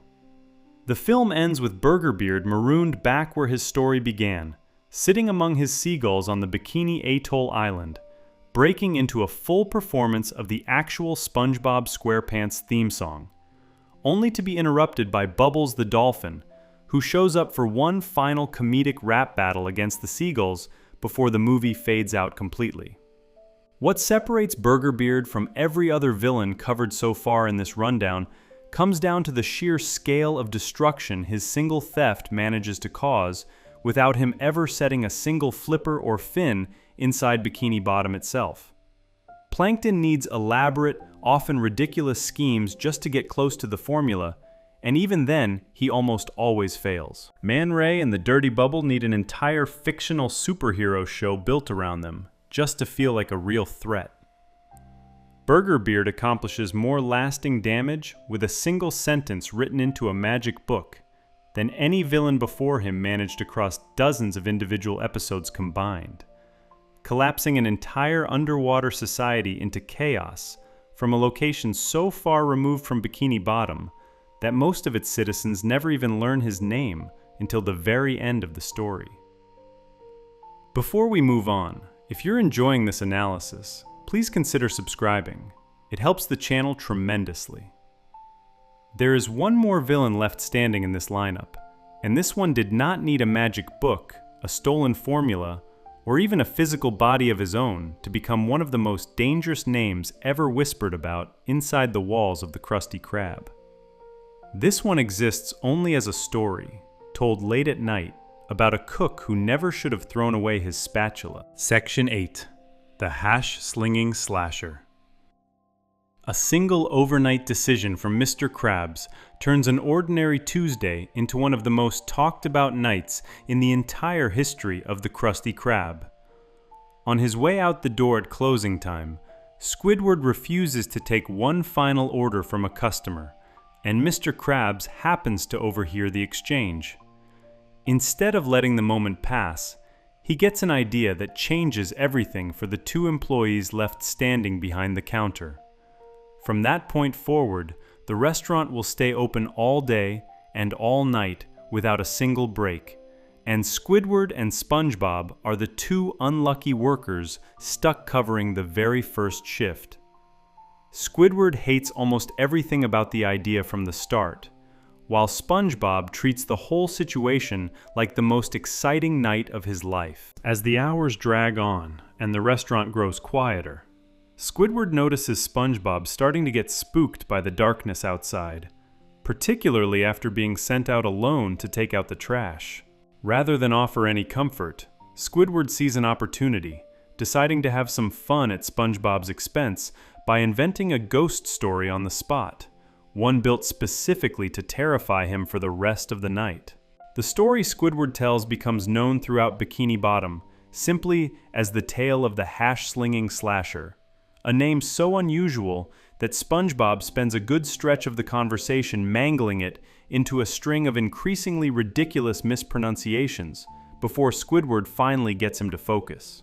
According to the story, years earlier, the Krusty Krab employed a fry cook just like SpongeBob, only clumsier, someone who handled the daily task of cutting patties with far less care than he should have. One night, while working the grill, that clumsiness finally caught up with him in the worst possible way, and he accidentally sliced off his own hand while preparing the meat. Rather than let the injury slow him down permanently, he apparently replaced the missing hand with an old, rusty spatula, wearing it from that point forward as his new, permanent hand. SpongeBob, unable to resist offering his own guesses about what might have gone wrong that night, runs through a few wrong answers along the way, wondering aloud whether the cook forgot the secret sauce, skipped washing his hands, or served irregular portions, each guess getting shot down by an increasingly impatient Squidward before the real answer finally lands. The story does not end with the missing hand. According to Squidward, the same unlucky fry cook was later struck and killed by a passing bus on a Tuesday night, and in a final, almost darkly comedic twist, he was formally fired from his job at his own funeral. Because of the exact circumstances of his death and firing, the story goes that his spirit now returns to the Krusty Krab every single Tuesday night, seeking revenge against anyone unfortunate enough to be working there when he arrives. Squidward lays out the return of the hash-slinging slasher as something predictable, following 3 specific warning signs that always show up in the same order. First, the lights inside the restaurant begin to flicker on and off without explanation. Next, the phone rings, and whoever picks it up finds no one on the other end of the line. Finally, the ghost himself arrives, riding the very same ghostly bus that killed him in life, stepping off and crossing the street without bothering to look both ways, since a dead man has nothing left to fear from traffic. From there, Squidward describes him tapping on the restaurant's window or door using his spatula-shaped hand, before slowly approaching the counter to claim whoever happens to be standing there. Squidward eventually admits outright that the entire story was made up on the spot purely to mess with SpongeBob, and SpongeBob responds by laughing off the whole thing without a trace of fear left in him. That confidence does not last long. As the night wears on and the restaurant empties out completely, strange things start happening inside the Krusty Krab that line up almost perfectly with the exact warning signs Squidward had just described moments earlier. The lights begin flickering on their own, which the two of them try to dismiss as nothing more than faulty wiring in an old building. Then the phone rings, and when Squidward answers it, the caller hangs up without saying a word. Despite both of them trying to explain away each individual moment with a reasonable, non-supernatural excuse, the pattern keeps building, and even Squidward, the one who invented the whole story in the first place, starts to grow visibly nervous as events continue lining up with details he swears he never mentioned earlier. The tension reaches its peak when a bus pulls up outside the restaurant, despite the fact that public buses should not even be running that late at night. A shadowy figure steps off, matching the description from Squidward's story closely enough to send both employees into a full-blown panic, complete with glowing eyes and something that looks unmistakably like a spatula where a hand should be. Believing they are seconds away from meeting their doom, Squidward and SpongeBob share a quiet, surprisingly sincere moment together, treating it as their final chance to say something honest to one another. Squidward admits that he actually sort of likes SpongeBob, despite months or years of complaining otherwise, while SpongeBob confesses to a much less flattering secret of his own, revealing that he once used Squidward's clarinet to unclog a toilet without ever telling him. When the mysterious figure finally steps into the light, the tension breaks completely. Rather than the vengeful ghost of a one-handed fry cook, the person standing at the counter turns out to be nothing more than an ordinary applicant looking to interview for the very same night shift position SpongeBob and Squidward have been suffering through all evening. He explains that he had originally planned to call ahead about the job, then changed his mind at the last minute and decided to simply show up in person instead, accidentally lining up his arrival with the exact same beats Squidward had used to build his scary story hours earlier. The episode does not stop at that first reveal. Even with the job applicant cleared of any supernatural connection, one loose thread remains completely unexplained, since neither Squidward nor SpongeBob nor the confused job seeker had anything to do with the flickering lights that started the whole chain of events in the first place. The true culprit behind that particular detail turns out to be a brief, unexpected cameo appearance from Count Orlok, the iconic vampire character originally created for the 1922 silent horror film Nosferatu. Rather than treating his presence as some final, genuinely frightening twist, the show plays the moment for pure comedy, with Squidward and SpongeBob reacting to him with mild annoyance rather than terror, almost as if his habit of flickering lights around Bikini Bottom for fun is simply something they have learned to expect and tolerate rather than something worth panicking over. This entire sequence of events makes up the plot of an episode called Graveyard Shift, one half of a two-part episode from the show's second production season, though it did not actually air until September of 2002, placing its broadcast timing slightly later than its production date. The episode has gone on to be remembered as one of the most beloved and frequently discussed installments in the show's entire history, praised repeatedly for blending genuine suspense with the same silly, off-the-wall sense of humor found throughout the rest of the series. Much of that lasting reputation comes down to how effectively the story builds real tension around a character who technically never exists inside the show's own version of reality at all, treating an improvised bedtime scare tactic with the same careful pacing and atmosphere a much more serious horror story might use. Despite existing only inside a story invented on the spot for the sole purpose of frightening a coworker, the hash-slinging slasher did not stay confined to that single episode forever. The character later received a kind of second life within a completely different piece of media, appearing as an actual boss-style encounter inside the rock bottom level of the video game Battle for Bikini Bottom, giving players a chance to face off against a version of the character treated as something physically real within that particular game's own version of events, even though the television series itself never once suggests he exists outside of Squidward's imagination. What makes the hash-slinging slasher stand apart from every other name covered across this entire rundown comes down to one simple, almost paradoxical fact. Plankton, Man Ray, the Dirty Bubble, the Flying Dutchman, Doodlebob, Dennis, and Burger Beard all exist as real, physical threats within the actual events of the show, each one capable of causing genuine damage to the world and characters around them.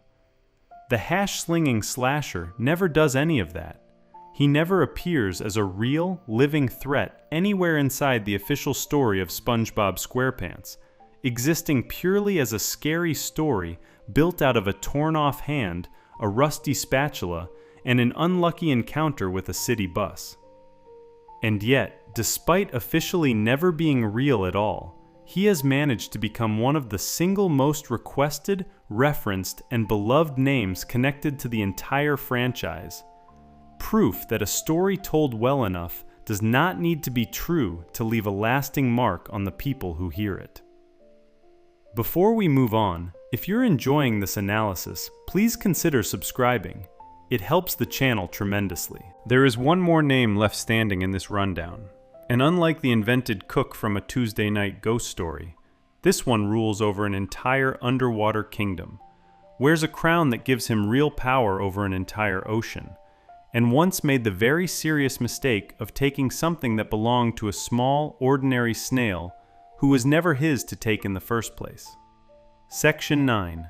King Poseidon. Somewhere beneath the surface of the ocean sits a place most residents of Bikini Bottom have never even heard of. A hidden, glittering kingdom known as the Lost City of Atlantic City. Its ruler spends his days staring into mirrors, obsessing over a single wrinkle threatening to appear on his otherwise flawless face, using a substance no ordinary king should ever need in order to stay looking young. That ruler's name is King Poseidon, and his vanity ends up setting off one of the strangest and most emotionally driven villain stories the SpongeBob franchise has ever produced. Poseidon serves as the main antagonist of the SpongeBob movie, Sponge on the Run, released in 2020 and directed by Tim Hill, a longtime writer and developer who had worked on the show since its earliest years. This particular film marked a major shift for the franchise, becoming the first SpongeBob movie built entirely using computer animation, rather than the traditional hand-drawn style used throughout the television series and the two earlier films. It also holds the distinction of launching what the studio refers to as the Nicktoons Cinematic Universe, an attempt to connect different Nickelodeon animated properties together going forward. The film carries a personal weight behind the scenes as well, since it was officially dedicated to the show's creator, Steven Hillenburg, who passed away in 2018 after serving as an executive producer on the project before his death. King Poseidon himself is voiced by the actor Matt Berry, whose theatrical, self-important delivery fits a character defined almost entirely by ego and appearance. Poseidon's obsession centers around a single resource, the slime produced by ordinary sea snails, which he uses to keep the skin on his face free of wrinkles and looking permanently youthful. Rather than treating this as a rare or precious substance to be used sparingly, Poseidon works through snail after snail, draining each one completely before discarding them, keeping his previous victims locked away as slaves once they no longer have any slime left to give.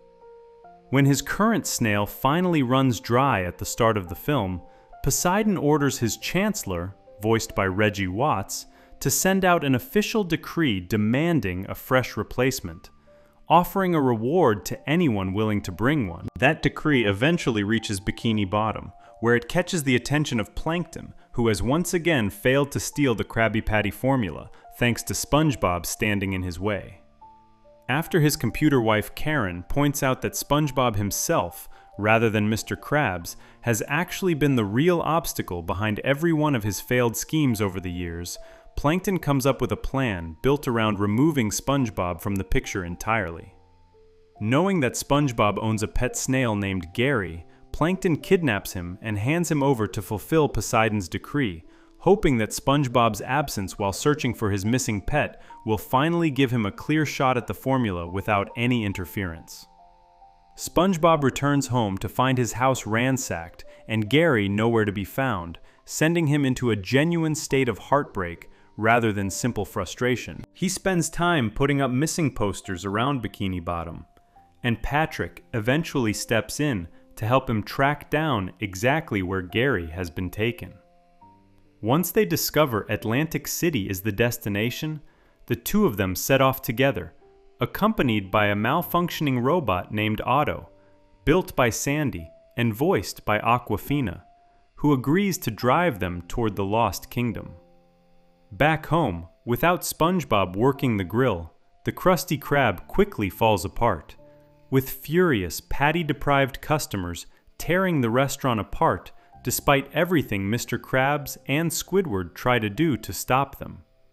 Eventually, a thoroughly depressed Mr. Krabs simply hands the Krabby Patty formula over to Plankton without a fight, feeling like nothing matters anymore with SpongeBob gone, an outcome that leaves Plankton strangely unsatisfied rather than triumphant, since victory handed to him freely never feels the same as one he actually earns. On the road toward Atlantic City, Otto's malfunctions send SpongeBob and Patrick into an unexpected dream sequence set inside an old Western-style ghost town. There, they meet a spiritual, talking tumbleweed named Sage, voiced by Keanu Reeves, who reveals that the two of them are currently dreaming and must complete a special task before they can continue their real journey. Sage hands them a small item called a challenge coin, telling them it holds the power to grant them courage for whatever lies ahead. Inside a haunted tavern within the dream, they encounter the restless souls of ghostly zombie pirates trapped under the control of an evil spirit called El Diablo, voiced by Danny Trejo. After accidentally destroying El Diablo and freeing the trapped pirate souls, SpongeBob and Patrick wake up back in the real world, with Sage now traveling alongside them as a guide for the rest of their mission. With Sage's help, SpongeBob finally learns the true, grim fate waiting for Gary inside Poseidon's kingdom, discovering that once his slime runs out completely, he will be enslaved forever, alongside every other snail Poseidon has already used up and discarded over the years. Arriving in Atlantic City itself, Sage warns the pair repeatedly not to get distracted by everything the flashy, neon-lit city has to offer, a warning the two of them completely ignore almost the instant they set foot inside. What follows is a wild, carefree night spent riding attractions, eating food, and gambling away their worries, ending with SpongeBob and Patrick waking up the next morning to discover they have somehow lost the very challenge coin Sage gave them earlier for protection. Despite losing the coin, the two of them press forward anyway, making their way into Poseidon's palace and attempting to take Gary back the moment they spot him. The rescue attempt fails immediately, resulting in both SpongeBob and Patrick getting arrested on the spot and thrown into the palace dungeon to await a public execution, one staged as an elaborate, over-the-top show inside the palace called the Execution Extravaganza, complete with an MC character and a musician named Kelpie G performing a dramatic cover of a famous romantic movie song for the crowd's entertainment. While locked away awaiting their fate, Sage reveals one final important truth to the pair, admitting that the challenge coin never actually held any real power at all, and that whatever courage carried them through their entire journey came entirely from inside themselves the whole time. Word of the planned execution eventually reaches Bikini Bottom, prompting Mr. Krabs, Squidward, Sandy, and a now visibly guilty Plankton, feeling responsible for setting the whole disaster into motion in the first place, to travel together to Atlantic City in a desperate attempt to save their friends. The group arrives just in time to interrupt the execution show, taking turns testifying in front of the crowd about who SpongeBob really is, each one sharing a memory from a shared childhood spent together at summer camp, winning genuine sympathy from the audience watching the spectacle unfold. Using a musical distraction they put together on the spot, the group manages to grab Gary and attempt an escape, only for Poseidon to catch on and send his guards after them, cornering the whole group near the exit after Otto accidentally drives off without them. Facing capture, Poseidon offers the group a deal, agreeing to drop all charges and let everyone go free, but only on the condition that SpongeBob permanently gives up Gary and never returns to try taking him back again. Remembering everything Sage taught him about bravery coming from within rather than from any outside object, SpongeBob refuses the offer outright, standing his ground and telling Poseidon directly that his friends risked their own safety to come rescue him, something Poseidon has never experienced from anyone in his own life. That single statement lands harder on Poseidon than anything else in the entire film. For the first time, he genuinely confronts the reality that he has no real friends of his own, entirely because of how selfishly and cruelly he has always treated the people and creatures around him. He admits to believing that nobody could ever care about him once his physical flaws are exposed. A fear SpongeBob gently corrects by explaining that real friendship has nothing to do with appearances at all. That small moment of honesty changes everything for Poseidon. Rather than continuing to fight or punish the group, he chooses instead to strip away every artificial piece of his appearance that has been propping up his image for who knows how long, removing his wig, his dentures, and various other pieces holding his youthful look together, revealing himself underneath to be bald, overweight, and sagging with age. Rather than reacting with shame or anger, Poseidon accepts this new version of himself with visible relief, recognizing that he feels genuinely happier and freer without the constant pressure of maintaining a false, perfect image for the world to see. With the crisis resolved, Gary safely returned to SpongeBob, and Poseidon undergoing a real, voluntary change of heart, the film closes without any arrest, punishment, or lasting defeat handed down to its central villain at all. That final detail sets King Poseidon apart from every single name covered across this entire rundown. Plankton fails and schemes again the very next day without ever learning a real lesson.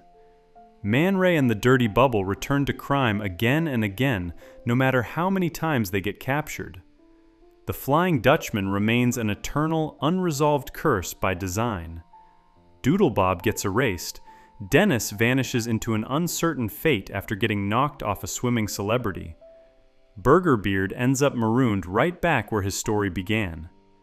Even the hash-slinging slasher, existing only as an invented story, never receives any kind of ending at all, since he was never real to begin with. Poseidon stands alone as the only villain in this entire lineup whose story concludes not with punishment, imprisonment, or continued villainy, but with an honest, voluntary transformation, choosing to let go of the very obsession with appearance that drove every cruel decision he made throughout the film.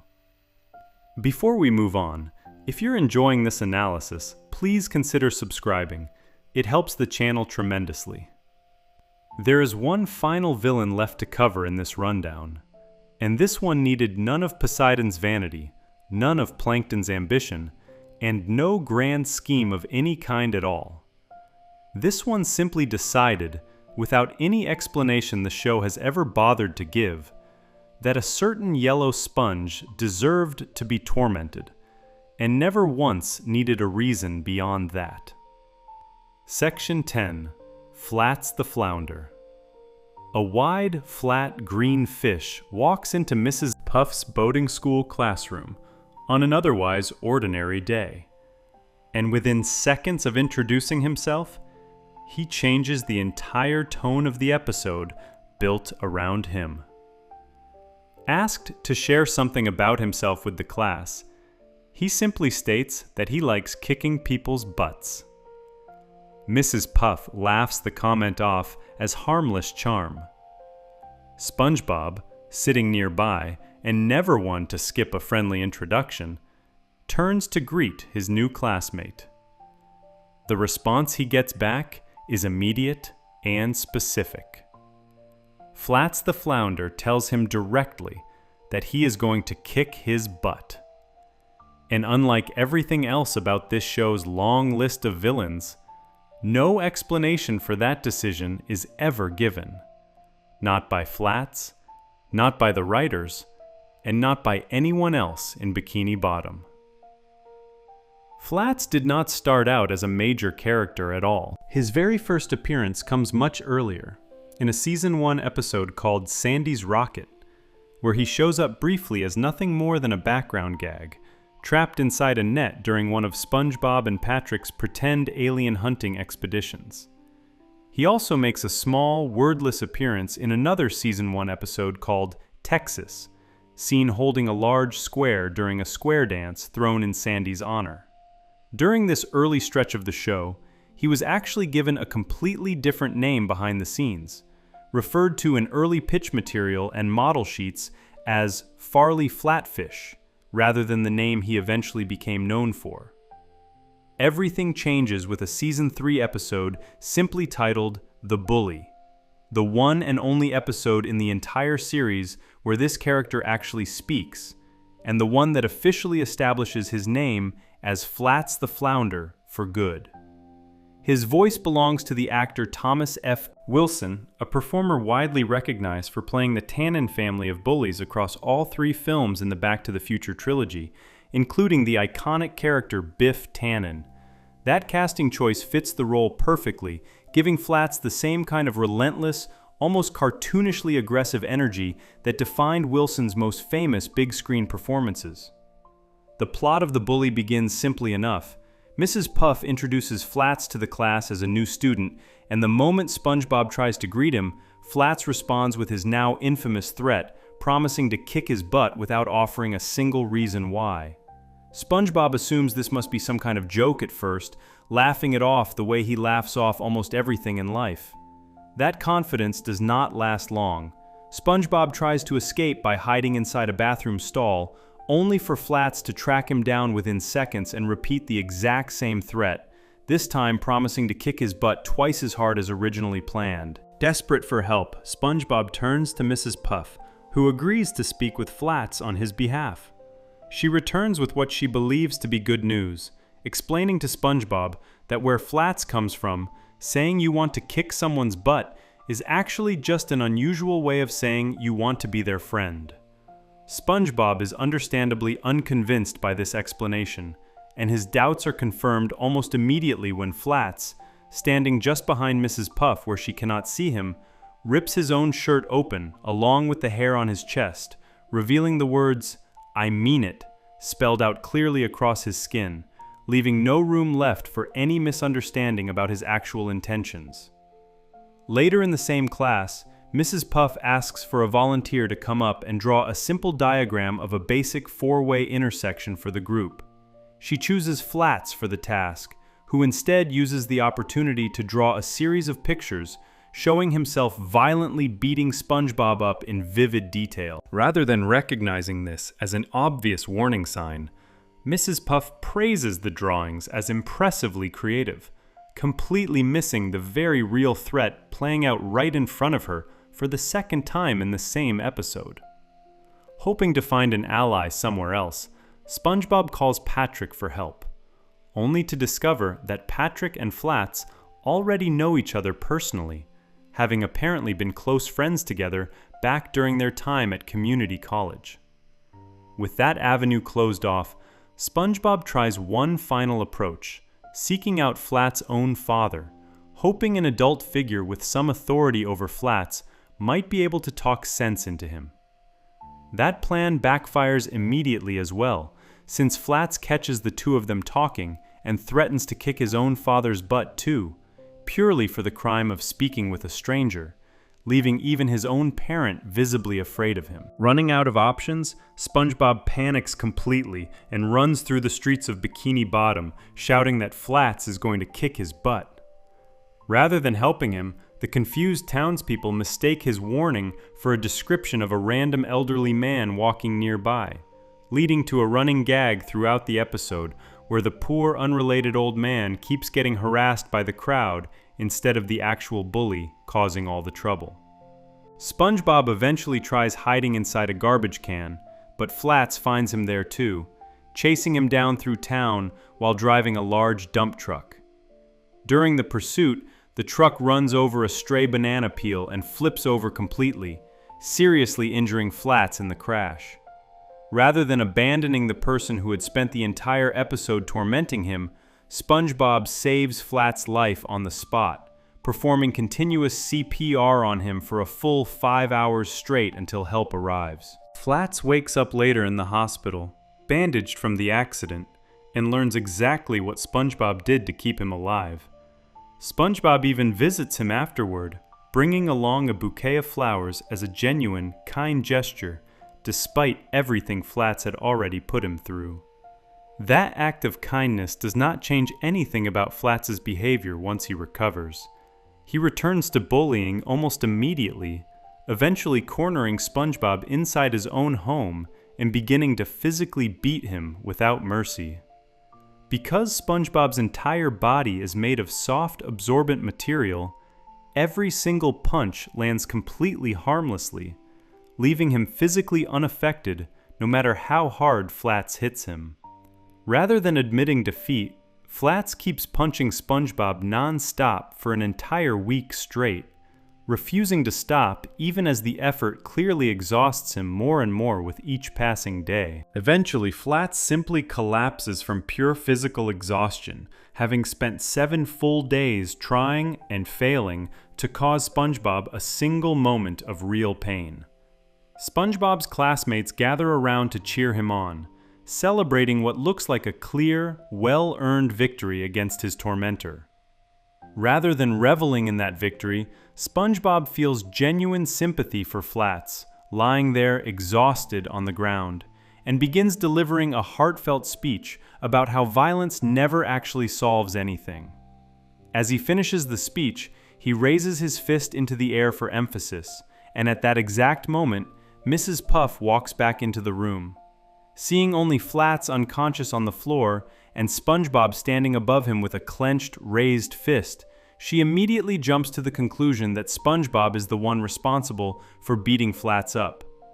The episode ends on that unresolved, ironic note, with Mrs. Puff furiously declaring that she is now going to kick SpongeBob's butt herself, leaving the actual victim of the entire story blamed and threatened at the very last possible moment.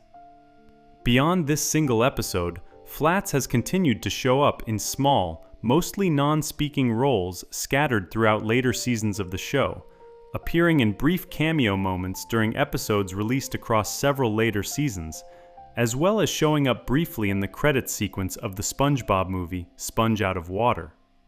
None of these later appearances ever attempt to explain his original motivation from the bully, and the show has never once returned to clarify why he singled out SpongeBob as a target in the first place. That complete lack of explanation is exactly what separates Flats from every single villain covered across this entire rundown.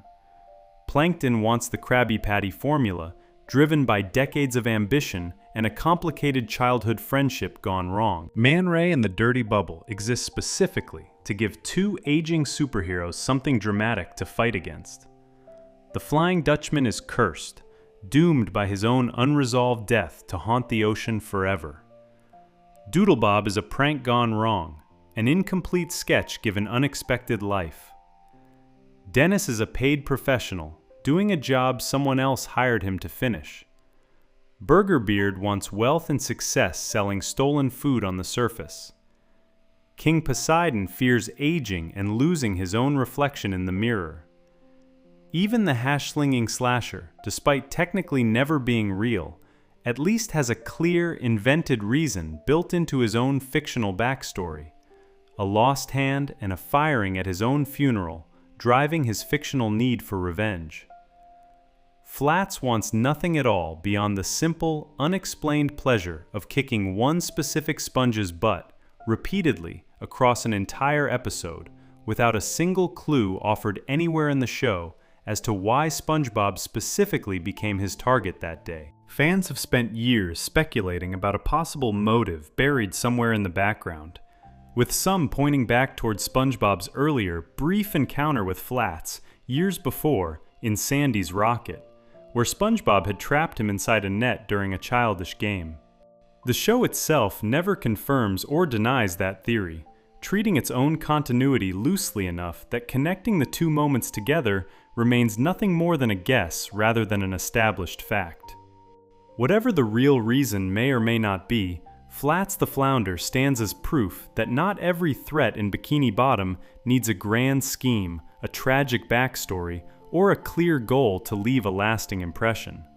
Sometimes, a single, relentless, completely unexplained grudge is more than enough to earn a permanent place in the memory of anyone who has ever sat through a rerun of this particular episode. That brings this full rundown of Bikini Bottom's most memorable villains to a close.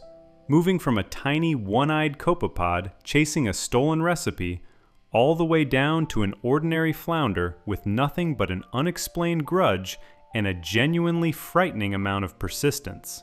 Across all 10 names covered here, from Plankton's decades-long obsession to Flats' single mysterious burst of aggression, one thing holds true across every single story. Whatever shape a villain takes in this particular underwater town, whether costumed, cursed, hired, drawn, crowned, or completely invented on the spot to scare a coworker, SpongeBob himself has managed to walk away from every single one of them, usually with his optimism, and occasionally his sponge body's remarkable ability to absorb a punch fully intact. If you enjoyed this video essay, make sure to subscribe, and I'll see you in the next one.